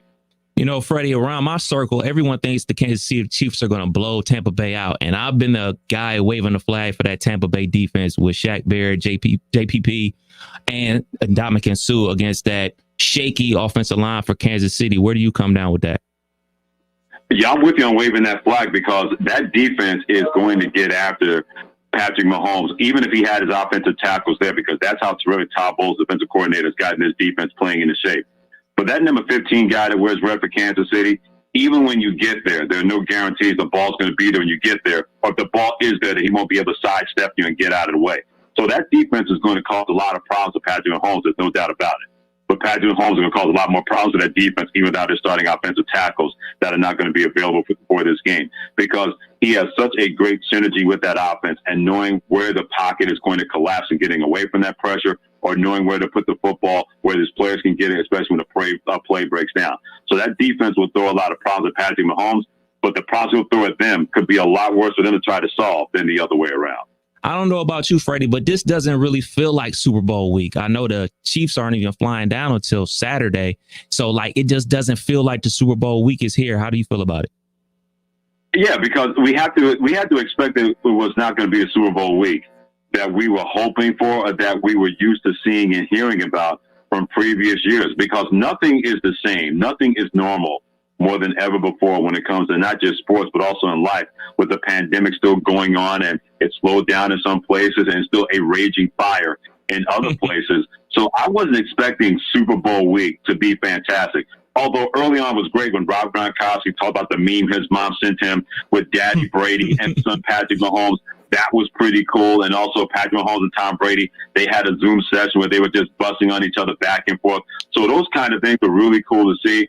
But I really wasn't expecting a great Super Week. And I think the reason it doesn't bother me as much is because I think we're going to get one of the greatest Super Bowls that we've seen in a long, long time. When you have so much firepower and star power everywhere and so many storylines, old and new, I think not having a great Super Week may make it an even better Super Bowl than we thought was going to happen when Sunday rolls around. Yeah, and with what you guys just discussed, it's all the more reason why I'm still baffled as to why the NFL would not have just had the Super Bowl last Sunday, because you're right. I mean, the teams aren't even, it's not as if they use this week to have everyone there and that there's festivities going on all week leading into it. I know we have a former NFL running back, Keith Byers, that works with our station, and he played in the Super Bowl, years and years ago. And he says, hey, look, it's, we think of the Super Bowl, it's not just a game, it's an event. It's a 2-week event from the time the clock hits 0 in the AFC, NFC title game until, the Super Bowl Sunday. It's 2 weeks of, media appearances, of celebrations. He goes, it's a 2-week event. That event doesn't exist. So I have no clue why they stuck to this schedule, but it is what it is. But I want to stick with Tom Brady in this, Freddie, because it's interesting. Right when Tom Brady and Bill Belichick split up, everyone started doing the whole who's going to win this split up, who's going to win this divorce. And everyone say, well, Tom Brady, he's in the Super Bowl. He's, of course, winning this divorce. They're not not starting for like this race that everyone has put them in. They're not starting it from the same starting block. You have one team that's in win now mode and another team that's in rebuild mode. I don't think that's a fair way to assess who's winning this divorce up front. But who do you think is going to look better when it's all said and done 4 or 5 years from now between Bill Belichick and Tom Brady post their playing days? I will say this, number one, I've always been a big believer, fear the known and leave the unknown alone. And what the known is that, yeah, Tom Brady was able to find a better situation in 2020 by going to a different team than staying with New England. He did not want to have to try to push that boulder uphill with 8 to 9 guys opting out on the defensive end, where he can go to a team in Tampa Bay that has a terrific defense and a lot of weapons that kind of collection of weapons Tom Brady's never had in his NFL life. So I don't know if there's really a winner or a loser, or even there's going to be a winner or a loser 5 years from now. Here's why I say that. Those two complemented each other extremely, extremely well. There would be no Tom Brady without Bill Belichick, and there would be no Bill Belichick without Tom Brady. And people don't want to hear that. They always want to choose sides. Well, why can't it be that these two together were much better than they would have been apart no matter what happened in New England? Tom Brady had a coach that looked at him, drafted him in the 6th round, and saw something beyond that. But I also go back to this, guys. If Tom Brady was that great, then the New England Patriots missed on him 5 times because they did not draft him until the 6th round. They weren't the only team that missed on Tom Brady from that standpoint. These two were able to find a perfect storm to work together, have that quote-unquote Patriot way, and make that work. Why can't we celebrate that these two were good together? It's not about who's going to be better for it or who's going to get the most kids in the house in the divorce. It shouldn't be about that with Brady and Belichick. It's about we're probably never going to see anything like this again. A quarterback and a coach together that in a 20-year period won 6 world championships and made 9 Super Bowl appearances.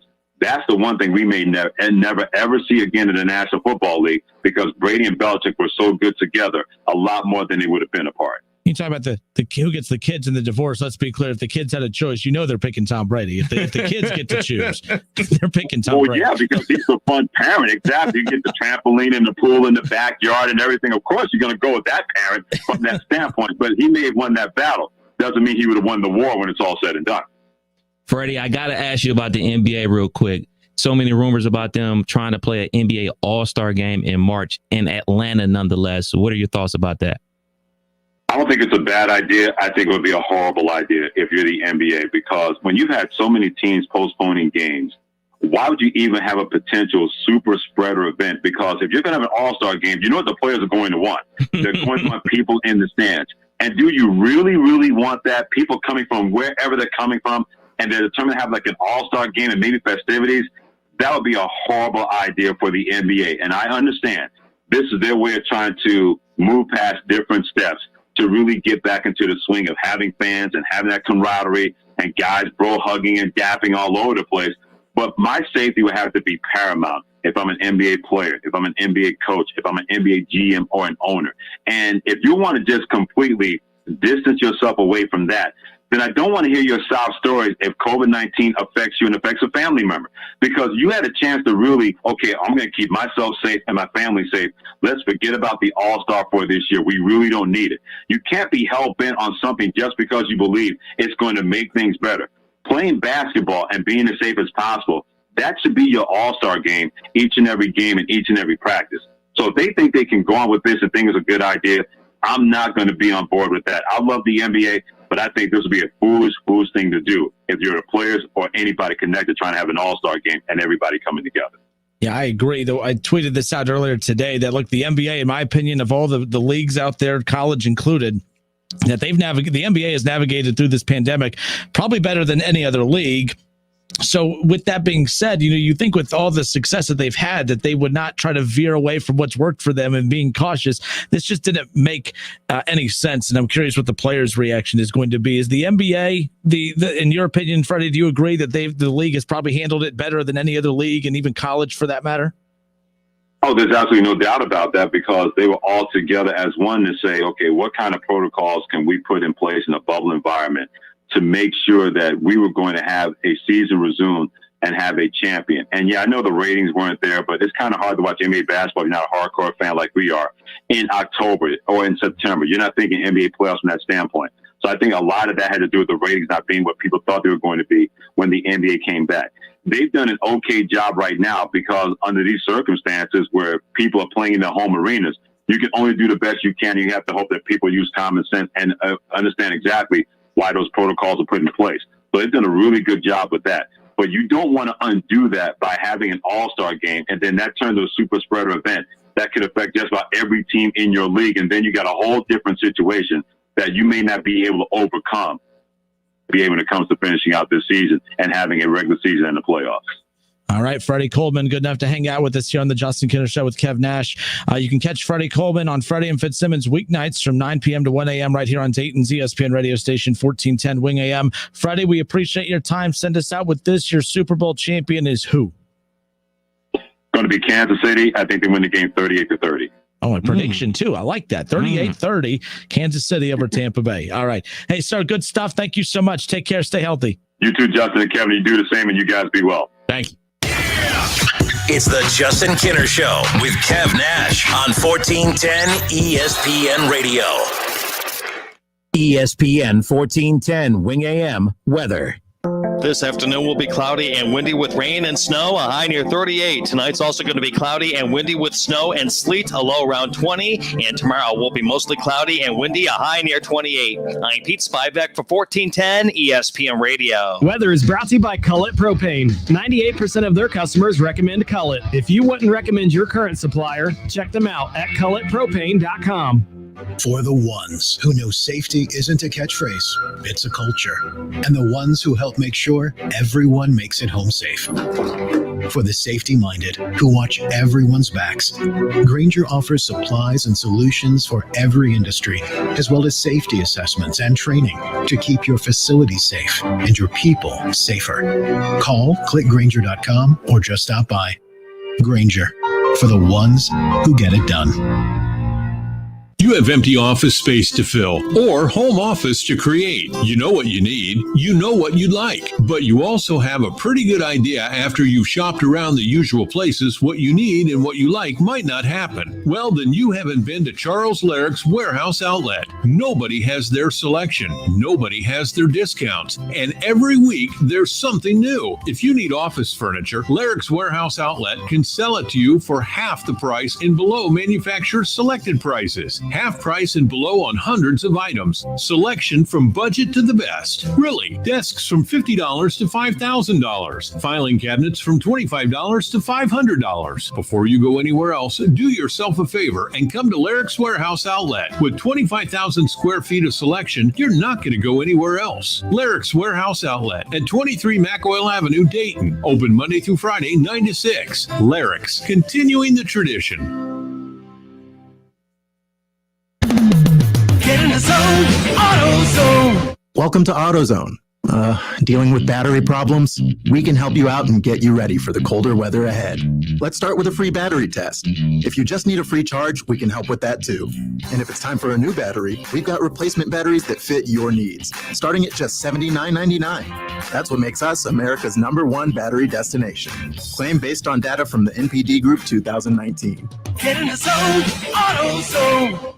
Gary is refinancing his home, so he shopped around for the lowest rate and found it at Amerisave.com, setting him up for a lifetime of savings. It's one decision he'll never regret, unlike taking that gig in the testing lab at the deodorant company. Raise your arm, please.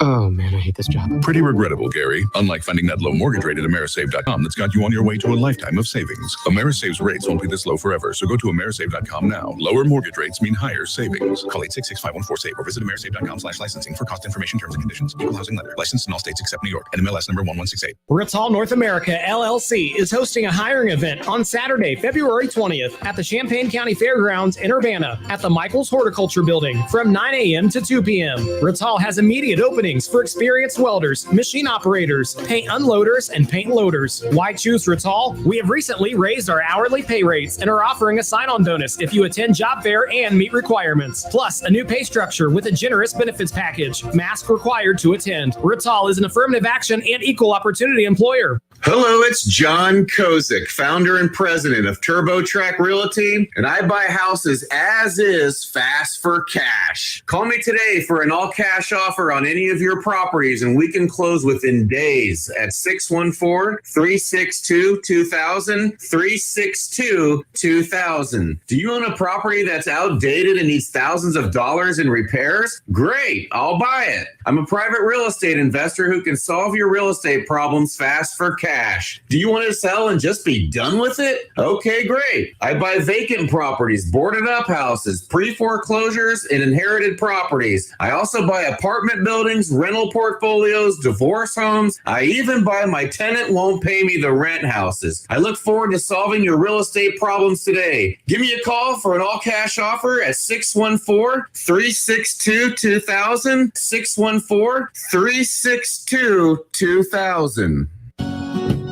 The Montgomery County Veterans Service Commission is here to assist veterans during this COVID-19 pandemic. Even though we are not meeting face-to-face, we are here for you. We understand it is a difficult time with this virus threat and the strain of implementing social distancing. For those Montgomery County veterans who have lost their source of income due to their employers having to close or reduce their business hours due to the COVID-19 pandemic, you may be eligible for COVID-19 special financial relief assistance. Please contact the Montgomery County Veterans Service Commission at 937-225-4801 Monday through Friday for more information or to have an application sent to you. You can also visit mcvsc.org. The Montgomery County Veterans Service Commission is here to help Montgomery County veterans during the COVID-19 crisis. Call 937-225-4801 Monday through Friday or visit them online at mcvsc.org.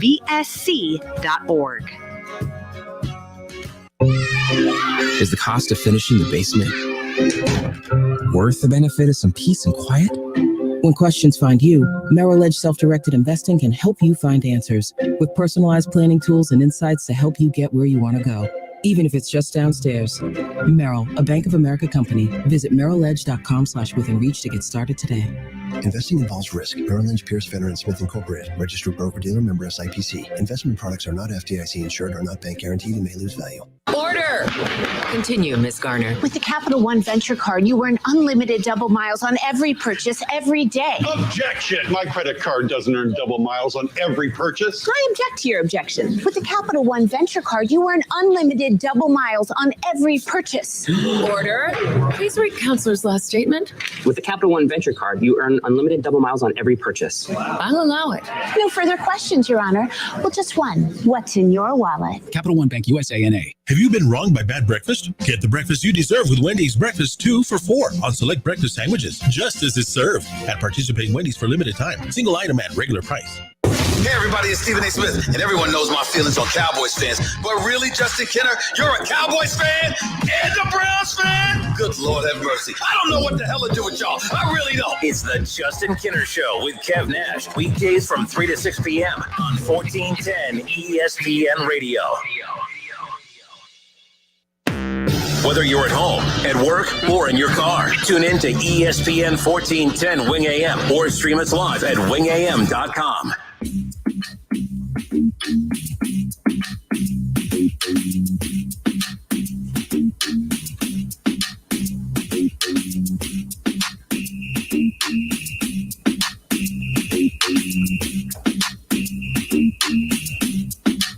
All right, so the big game is coming up this Sunday, and we want to give a shout-out to our partners at Milano's who just dropped off quite the arrangement, just put it that way. I mean, the double pepperoni pizza. Yes, sir. All right, you got the turkey sub with chip dip, by the way. I'm actually curious what the chip dip. I mean, that's, during this next commercial break, we're going to dive in. We're going to split all this up. The medium wings with celery and blue cheese. Yes, sir. Milano's not just known for their pizza. You can have your subs. You can have the buffalo chicken dip, which is absolutely amazing. I'm telling you right now. And then, of course, your favorite drink specials, too. So whether you're dining in or dining out, the big game coming up this Sunday, make sure that Milano's is what you're filling yourself up with this coming up weekend for the big game. And again, if you're one of those that is not comfortable going out during these times, that's fine. Or dine in, all right? But order ahead, pick up your food, come home, watch the big game at home with your family around you, and enjoy a nice meal from Milano's. But I'm telling you, the double pepperoni pizza, the turkey sub, the wings, I'm telling you, you won't be disappointed.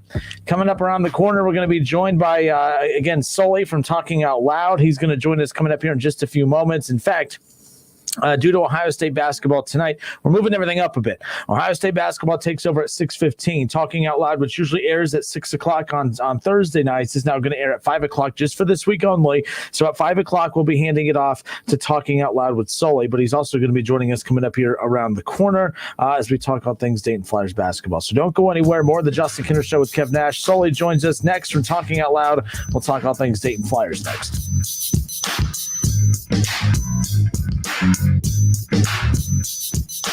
Listen, stream, watch. It's the Justin Kinner Show with Kev Nash right here on Dayton's ESPN Radio, 1410 Wing AM. Hindsight is 2020. 2020 was a brutal year with a lot we couldn't control. Pandemic, economy, unemployment. What can we control? Our job, our career. Don't look back with 2020 hindsight next year and see yourself in that 2020 job. Go to mycomputercareer.edu and take the free career evaluation. You could start your new life as an IT pro in as little as 4 months. Live online classes meet just twice a week. It's not rocket science. It's mycomputercareer.edu. Liberty Mutual Insurance Company customizes your car insurance with Right Track, which rewards you for safe driving. As the world's most careful driver, that's perfect. Now applying 2 pounds of force for acceleration. You really turning in 0.3 miles and begin deceleration. With Liberty Mutual's Right Track, you could earn up to 30% savings based on how you drive. Sign up at libertymutual.com/righttrack. Liberty, liberty, liberty, liberty. Discount on participating vehicles, base coverages only. Availability varies. Buying some pretzel sticks? Excuse me? This is your wake-up call from TracFone Wireless. Okay. What if you didn't eat all those pretzel sticks by the end of the month, so this store took them back? Good luck. That's how some wireless companies are with your data, but TracFone Wireless gives you unlimited carryover data with active service, so you keep what you pay for. Plans start at $20 a month. Wow, that's cool. Sir, are you bothering the customers? Yeah, hang on. This is your wake-up call, people. TracFone Wireless. Now you're in control. Available at major retailers. See terms and conditions at TracFone.com.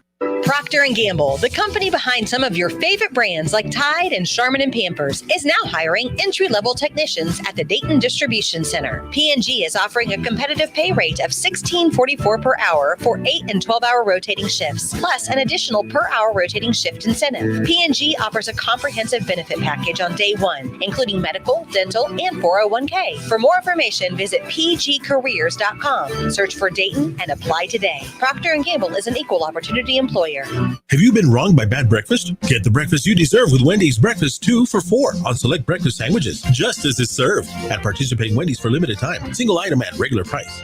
Listen to this radio station on the radio.com app. Discover and enjoy your favorite music, news, and talk radio from live stations across the country. Listen anywhere on all mobile and home devices with the radio.com app. Your Sunday game plan deserves the big taste of Milano's Pizza, Subs, and Wings. Order online now or call direct for Sunday pickup or delivery. MilanoSubs.com. Make your Sunday game plan now. MilanoSubs.com. Gary is refinancing his home, so he shopped around for the lowest rate and found it at Amerisave.com, setting him up for a lifetime of savings. It's one decision he'll never regret, unlike taking that gig in the testing lab at the deodorant company. Raise your arm, please. Oh, man, I hate this job. Pretty regrettable, Gary. Unlike finding that low mortgage rate at Amerisave.com that's got you on your way to a lifetime of savings. Amerisave's rates won't be this low forever, so go to Amerisave.com now. Lower mortgage rates mean higher savings. Call 866-514-SAVE or visit Amerisave.com/licensing for cost information, terms, and conditions. Equal housing lender. Licensed in all states except New York. NMLS number 1168. Have you wanted to speak a new language, but thought it would be too difficult? Then try Babbel. Babbel starts by teaching you words and phrases that gradually get more complex. Soon, you're practicing short conversations. So in 15 minutes a day, you'll be speaking a new language in a few weeks. Babbel is built around real life. It teaches you practical conversations that you will actually use. Babbel, language for life. Celebrating 10 million subscriptions sold. Now try Babbel for free. Just go to Babbel.com today. That's BABBEL.com. Finding great candidates to hire can be like, well, trying to find a needle in a haystack. Sure, you can post your job to some job board, but then all you can do is hope the right person comes along, which is why you should try ZipRecruiter for free at ZipRecruiter.com/news. ZipRecruiter doesn't depend on candidates finding you. It finds them for you. Its powerful technology identifies people with the right experience and actively invites them to apply to your job. You get qualified candidates fast.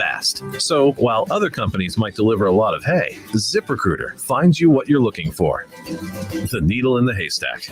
See why 4 out of 5 employers who post a job in ZipRecruiter get a quality candidate within the first day. ZipRecruiter, the smartest way to hire. And now you can try ZipRecruiter for free. That's right, free at ZipRecruiter.com/free. That's ZipRecruiter.com/free. ZipRecruiter.com/free. Today on Hey Culligan, the best things in life are free.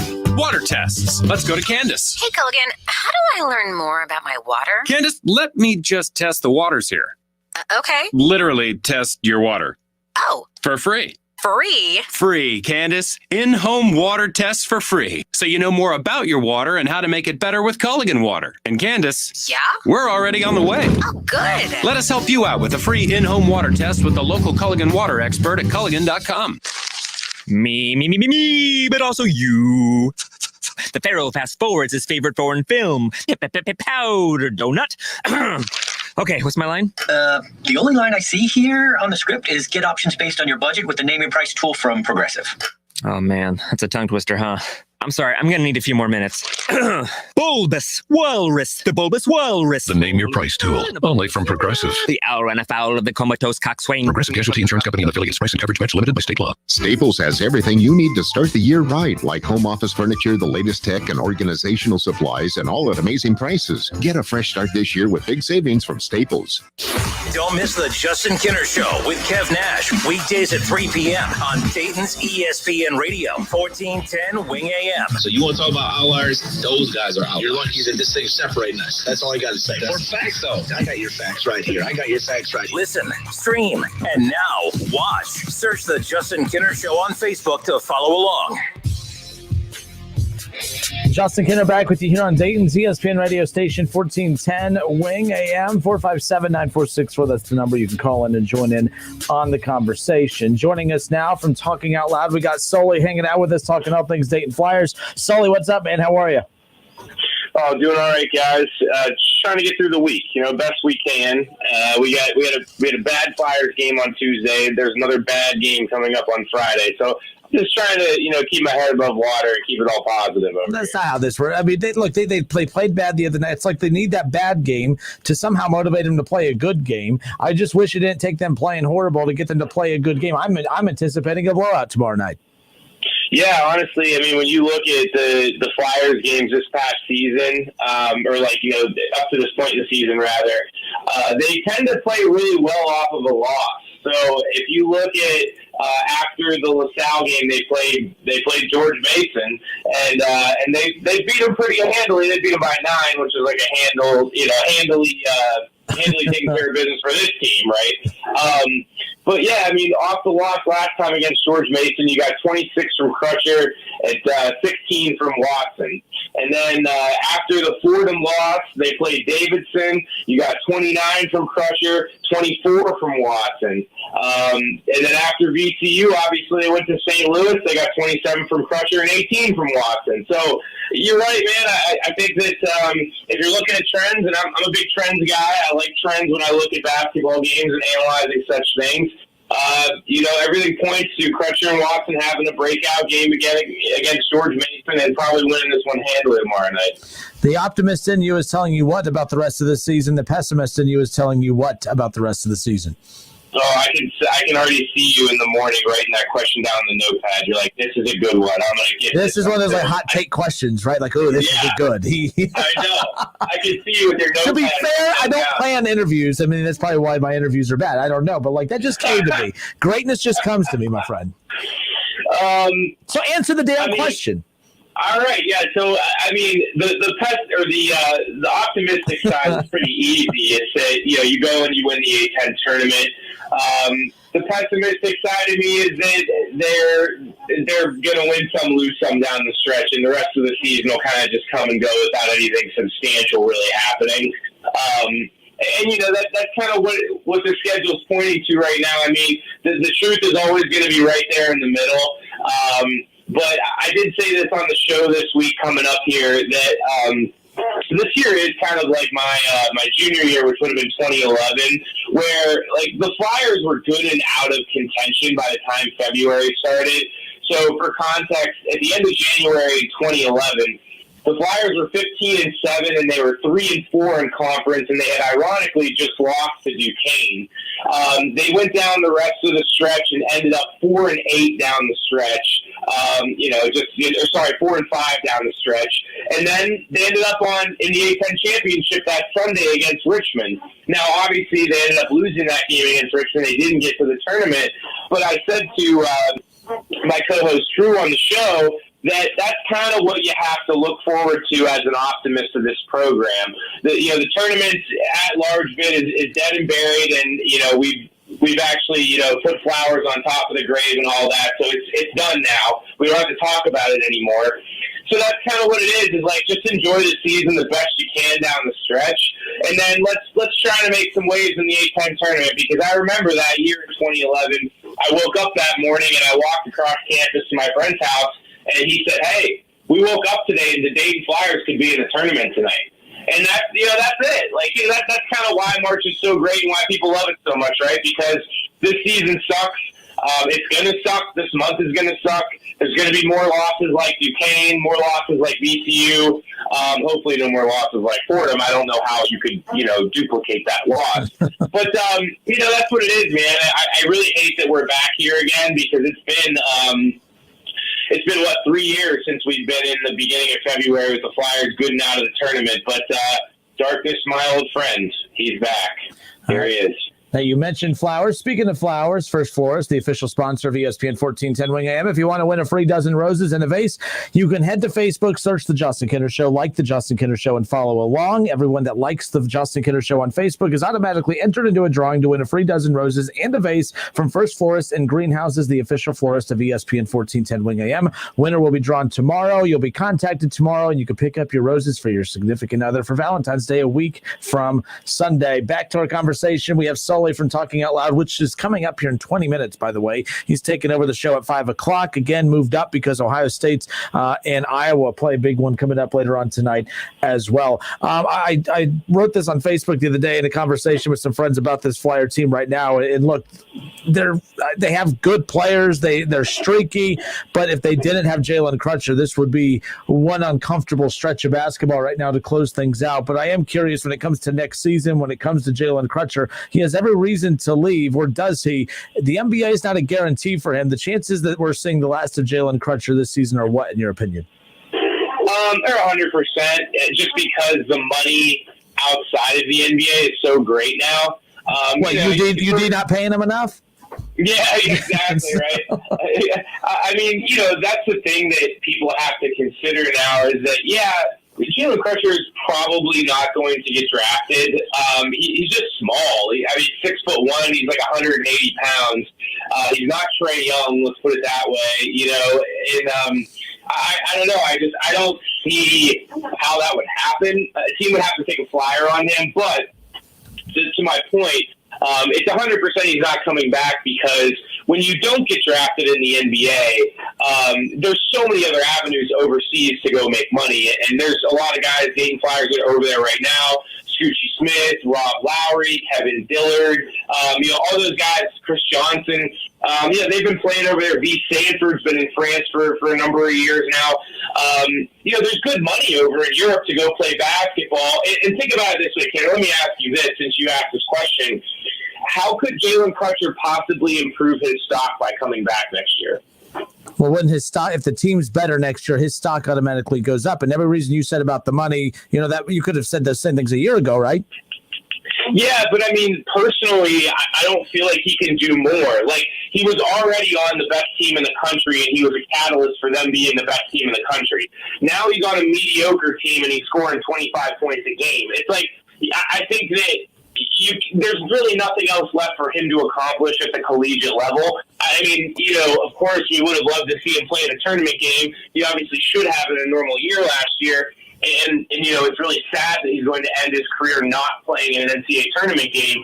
But again, I mean, there's just really nothing left to accomplish. He's played 4 years. He's going to go down as one of the best point guards in program history. He's going to lead the program in assists by a pretty comfortable margin. He's going to be top 5 in three-pointers made. He'll be a top 15 scorer. It's like, I'm looking at it from his point. It's like, do I come back and get another degree, like my second degree, or do I go make money doing the thing I want to do anyways? And I just think that's a no-brainer, and I think the people that hold on to those hopes of, he'll come back, are just people that, really love the program and want to see him play more, but it's not necessarily rooted in realism, right?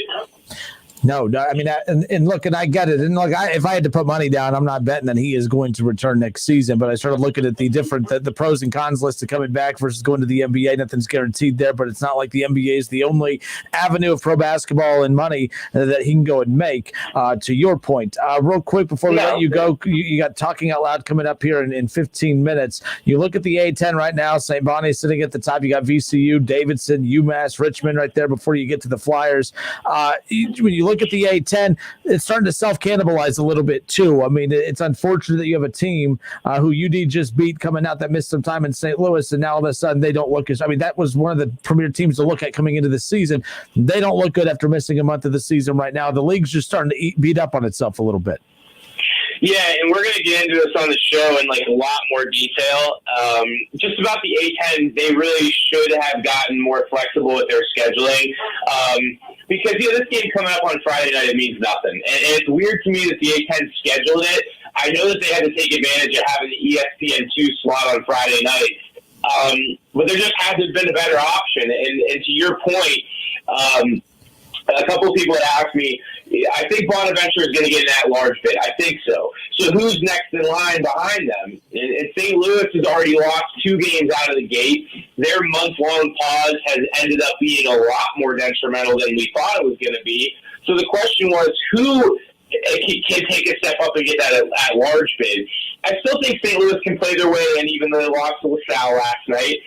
But the team that I looked at, unfortunately or fortunately, is VCU, because they have to play Davidson twice.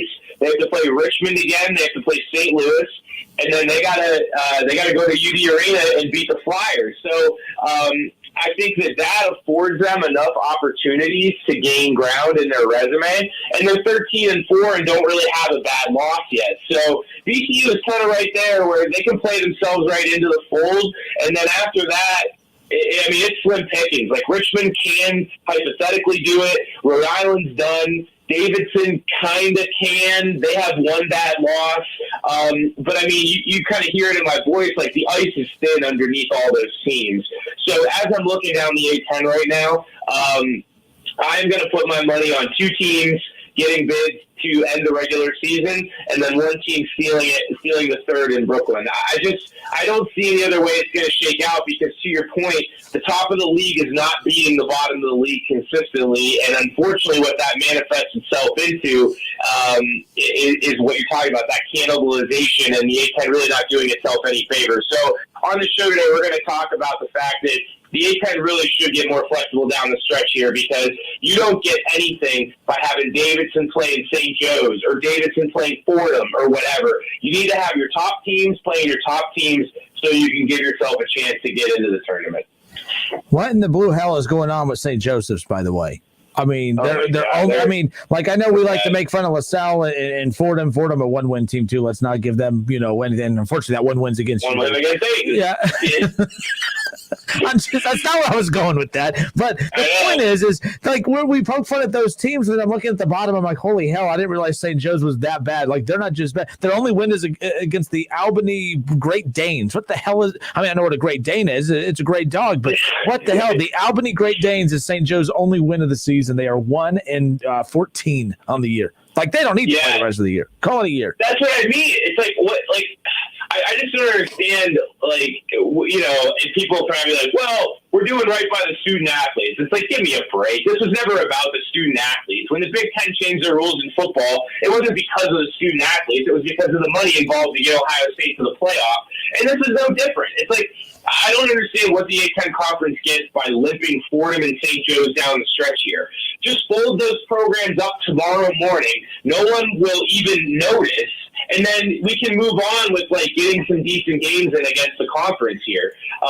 So you're right. I mean, I really don't understand. Like, we've already figured out that this is a fluid situation with scheduling.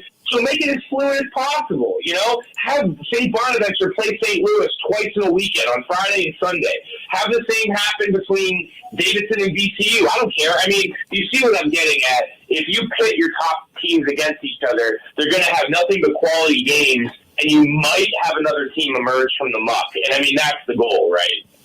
All right, we got Sully from Talking Out Loud with us here on 1410 ESPN Radio. It's the Justin Kinner Show with Kev Nash. Talking Out Loud coming up here in 12 minutes. Tomorrow night from 6 to 7 p.m. It's the Talking Out Loud Dayton Flyers pregame show. You're going to have the Dayton Flyers going head-to-head with George Mason, as we've talked about, but Sully's going to be live, not technically live at Timothy's Bar and Grill, but you're going to be hosting the show live at Timothy's Bar and Grill virtually, and they're going to have the screen down. Your big old head's going to be popped up right on the screen hosting the show live. So that's going to be pretty cool. But tomorrow night, the Talking Out Loud Dayton Flyers pregame show coming up tomorrow, plus the show coming up here in 12 minutes. What can fans and listeners expect from the show coming up later tonight? And then, of course, tomorrow when you'll be doing the show technically live from Timothy's Bar and Grill. Yeah, like I said, tonight we covered kind of the A-10 conference and how we expect them to have more of a fluid approach to scheduling. We kind of talked about where do we go from here. I even broke down a little bit of Duquesne's ineptitude when I was growing up in Pittsburgh because they had a lot of really bad years when I was in high school. And kind of like how historic it is that we're losing the bottom feeder programs right now in the A-10, consistently. But no, tomorrow I have my guest, Petey Buckets. He's a George Mason guru, big numbers guy, big A-10 guy, loves watching A-10 hoops, and he kind of does what I do for George Mason over there on the podcast front. So you know as well as anybody that those are the shows I love doing the most. I love getting guys from around the conference in so that we can talk hoops because at the end of the day, we're the same guys. We just wear different color shirts, right? There you go. It's all you can ask for, man. All right. Hey, thanks so much for your time. Appreciate it. And I'm going to be working on some pessimistic, optimistic questions for next week's show. How about that? Oh, I love it, man. I love it. I'll talk to you soon, man. Take care. All right. Thank you. That's Sully from Talking Out Loud. Good enough to hang out with us here this afternoon on the Justin Kinner Show with Kev Nash. We'll bring Kev Nash back on too. You get everything done you need done? No. No? No. Well, why? I mean, the day's almost over. It's as if you're getting stuff handed to you late in the day. You know, they should. Have you thought about maybe asking to get stuff earlier in the day when you're not as busy? I'm just curious. I don't know. It's something to think about. You never know who's listening. You never know who's listening. Shouts out to Keith Wright. What? It's not him. It's not him. Dude, it's snowing. I mean, and look at Kev changing the topic real quick. He's like, oh, crap, we got to get away from this. Kinner's always trying to bring people down with him. I mean, that's what he does. And anyways, but no, it's the Justin Kinner Show with Kev Nash, and it is snowing. It was not supposed to snow like this heavy. And then this damn parking lot, we'll see if my car, which I call the death trap, if it can make it out of this parking lot. That's going to be key. Oh, great. So news out of Major League Baseball involves your former pitcher with the Cleveland baseball team and former Reds pitcher, first Cincinnati Reds pitcher to win a Cy Young Award. Jim Bowden tweets out that the agent for Trevor Bauer, the amazing Rachel Luba, says she makes it clear that the reports are true. Get ready, Mets fans. Imagine a rotation of DeGrom, Carrasco, Stroman, Syndergaard with Bauer. Lights out. Unless something unimaginable happens, New York will be playing soon. Apparently, it's just coming down to the final details. Some more Mets tweets coming in that the Mets continue to be engaged with Trevor Bauer, while the Dodgers are also still in the mix. Per sources, with camp set to open in 2 weeks, a resolution could come soon. Barring the entrance of a mystery team, these appear to be the two finalists. The Dodgers and the Mets. No surprise there. I think the Mets are not a surprise right now. The Mets were not a team that we were looking at when the season ended. But look, I was holding out hope. I was trying to be as optimistic as possible when it came to this Reds team. And I was like, well, maybe they didn't pull the trigger on getting a shortstop because I think they were waiting to see what Trevor Bauer does. Because if Trevor Bauer all of a sudden decides, you know what, these teams want to give me a 3 to 4 year deal, but they're not paying me what I want to be paid. I want Garrett Cole money. Maybe I'll just return to the Reds on a 1 year deal. I know I could pitch well there. I'm comfortable there. Derek Johnson, they have a great pitching coach. The Reds have a good situation there. I felt that there was a chance that Trevor Bauer could have possibly given the Reds maybe a last effort of, fine, if I'm not going to get the money I really want, I'll do 1 year deal with the Reds, prove I could do it over 162 game season, and then I'll get the big money, the Garrett Cole money next season. But he's only getting older. That's what Garrett Cole got his money because he's young. Yeah. And I felt like Garrett Cole was in the league forever. Me too. Like, I remember Garrett Cole with the Pirates as a back of the rotation guy. I remember the Pirates would come into town and, he would be the third, fourth, fifth pitcher in the rotation, which there's nothing wrong with being the third or fourth. But you know what I mean? Like, he wasn't the guy in Pittsburgh. And I remember when Houston got him, I was like, oh, that's a decent get for them. That's a good solid 3 or 4 guy. He becomes the number 1 guy there and the number 1 paid pitcher in baseball with the Yankees right now. So I get where Trevor Bauer's going. He has to bank on himself. He may never repeat what he just did last season. And I think a lot of things, for one, you have to play 162 games. You can't just play 60 unless, of course, he gets hurt and only plays 60, in which you won't win a Cy Young. You won't win any awards. And really no one's going to say, oh, yeah, we definitely got to pay him because 60 games means you missed 100, which means you're injury prone, which means no one's going to pay you a damn dime. This doesn't surprise me, but that rotation that we just talked about for the Mets, DeGrom, Bauer, Carrasco, all right, who they just were able to get, Stroman, Syndergaard. I mean, look out. The New York Mets are for real, man. And good for them. They got a new owner. I mean, when you get an owner that comes in and wants to spend money and wants to win, that's good stuff. This is why I can't stand people who rip the Rams. What are you mad at the Rams for? They're trading away all these first-round picks. Who cares? They're trying to win and win now. Mm-hmm. I would rather be a Rams fan worried about 5 years from now, which you shouldn't be worried about 5 years from now, but I would rather be in the situation where I'm like, oh, man, what are we going to do 5 years from now with our first-round picks? Forget that. Worry about winning right now. And the Rams have a chance to win right now. The Mets have a chance to win right now. Sure, they're spending an ungodly amount of money, and they'll pay for it in the long run, but if it gets them a World Series before the Yankees, holy hell, everything is worth it. I wish the Reds had that mentality. Sure, we lost money due to the pandemic. Sure, we're coming off of a shortened season where we had no fans in the stands. But you know what? Everyone else is being quiet and lurking in the woods. We're going to pounce first. We're going to sign multiple big names, and we're going to go win this damn thing because right now everyone else is down. The Reds, for the next 15 years, the Reds will never find themselves in a situation and the Cardinals just pulled the trigger on Arenado to get that deal done. But, I mean, the Reds will never find themselves in a situation in the offseason where every team in the division is just down. Right. Every team is down in the NL Central. Even with the Cardinals making the move they did, it's still not one of the better Cardinals teams that we've seen in the last decade. It's pretty good, though. They have got Paul Goldschmidt over the last couple of years, and then they go and get Arenado. They're pretty good. Pitching's not that solid, though. That's where they're weak. But the Reds could have made something happen here. They should have gone in on Bauer if it meant a shorter deal, or they should have gone in on some of the other free agent pitchers, whether it was Kluber for a shorter deal. They screwed up, and the Reds will never find themselves in the next 15 years in a situation where they were maybe 1 or 2 moves away from being the best team in the division. Now, look at last year. They went all in just to finish third.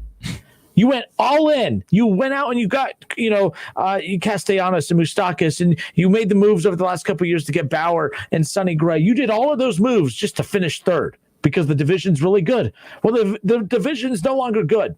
So this was the year to go that next step further to solidify this team as legit, because you will. I promise you, Reds fans, for the next 15 years, the division will never be as bad as what it is right now. And the Reds should have pounced. The opportunity was there, and they didn't. And I'm disappointed because I was giving Castellini's and the Reds the benefit of the doubt, saying, I think they know what they're doing. I think they're lurking in the background, waiting to see what Bauer does before they put all their money somewhere else.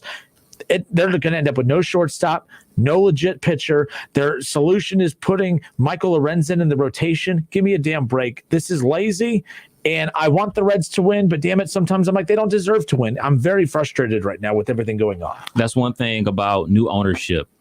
They want to make a splash. These guys that buy these franchises, they have egos. They want to win, and they want to win fast. You see what Steve Ballmer did with he got the Clippers. Great example. And it feels that the Mets is that same energy. Yes. The Clippers haven't won an title yet, but damn it, they're not the Clippers that we watched growing up. Right. They're legit. Yeah, they're loaded with talent, and that's what the Mets are doing. I mean, they're making big-time moves, and They want to make a splash. And, you know, that new energy of them spending their own money, that only lasts about good 5-10 years. But I mean, it is New York, though. It is New York. So they do have that contract in the number one media market in the world. So you never know, man. You never know what's going to happen with the Mets. But we have a mutual friend, Mr. Smooth, who blows up my phone constantly whenever something happens in the great state of New York. And he just texts me, hey, did you hear about Trevor Bauer? I want to tell him to go bite it. Well, I remember back when we used to work with Smooth, there was a certain person in the building that went up to him and said, you can't wear Mets gear here. Keep wearing that Mets gear, my friend. Right. You definitely can now. In fact, you got extra Mets gear. Right. A lot of winners on that team, a lot of big-time players. All right, folks. So normally we usually go another hour. Today we are done. We're handing it off to Talking Out Loud with Sully, mainly because Ohio State basketball takes over at 6:15. Usually Talking Out Loud comes on at 6. We're just moving everything up a bit. So we hand it off to Sully. Sully's about to take over from here and host Talking Out Loud, an hour of Dayton Flyers basketball talk. He'll hand it off to Ohio State basketball at 6. They'll tip off at 7. It's a big matchup, by the way, between Ohio State and Iowa. It's a top 10 matchup. Number 7, Ohio State versus number 6, Iowa. Paul Keels will be on the call. We are not just Dayton's home of the Ohio State Buckeyes football, but basketball as well. And tonight's going to be a big one. I mean, when we come in tomorrow, like Ohio State might be, I mean, this is huge. Ohio State could be a top 5 team by the time this is all said and done. And you can argue all the top 25 wins that they have, all the top 10 wins they have, they could be a top 3 team, top 4 team when it's all said and done. Chris Holtman's done a fantastic job with this group, and to do it in that conference is unbelievable. But they can't go get smacked tonight. Like, my concern is Iowa, they played a tight game with Michigan State. They didn't come out mentally into it. I think they were looking ahead to Ohio State. The problem is they're going to come. Iowa's going to come out firing tonight. I hope Ohio State comes out to match their energy. This is a bigger game for Ohio State than Iowa, in my opinion, because Ohio State loses this. I don't think Ohio State cracks the top 10 again. All right, they need to win tonight because Iowa's already. They were the darlings coming in out of the Big Ten. Right. And I feel bad for Michigan. I can't believe I'm saying that, but I'm a big Juwan Howard fan. I'm pulling for them. They were kicking ass before, and then they've been off for weeks now? Yeah. And they were cruising, man. But it's crazy because you look around college basketball and COVID is just ravaging teams. Like Boston College already reported about Boston College. They had like walk-ons starting. So like me and you could have been out there hooping. That's brutal. Versus Duke. It's been our shot. Yeah. One shining moment. Hey, guys, one more time before we close the show out. I need you to head to Facebook. I need you to like and follow the Justin Kinner Show, all right? I'm begging you to like my page, right? No, I need you to go to the Justin Kinner Show, like the Justin Kinner Show Facebook page, and you can win a free dozen roses and a vase from First Florists and Greenhouses. And the reason that's important is you're probably thinking, what do I want roses for? They're not for you, dummy. They're for your significant other. Valentine's Day is a week from this Sunday. So head to Facebook, search the Justin Kinner Show, like the Justin Kinner Show page, and you'll be eligible to win a free dozen roses and a vase from First Florists and Greenhouses, the official florist of ESPN 1410 Wing AM. We draw the winner tomorrow. We'll contact you through Facebook, so make sure that you like the Justin Kinner Show Facebook page right now. Head there right now if you want to win a free dozen roses and a vase from First Florists and Greenhouses. I get paid every time I say First Florists and Greenhouses. Not really, but they are a great sponsor of the show. They've provided us with a great prize for you, so take advantage of this opportunity. Win a free dozen roses and a vase by liking the Justin Kinner Show page. We'll draw a winner tomorrow. Kev, it's been fun. We'll do this again tomorrow. We'll have our Super Bowl predictions on the show tomorrow. Shout out to Freddie Coleman for hanging out with us for a little bit. We had Jay Williams on the show yesterday. If you missed that, go check it out. Dayton Flyers basketball talk, Talking Out Loud, next. It's the Justin Kinner Show with Kev Nash on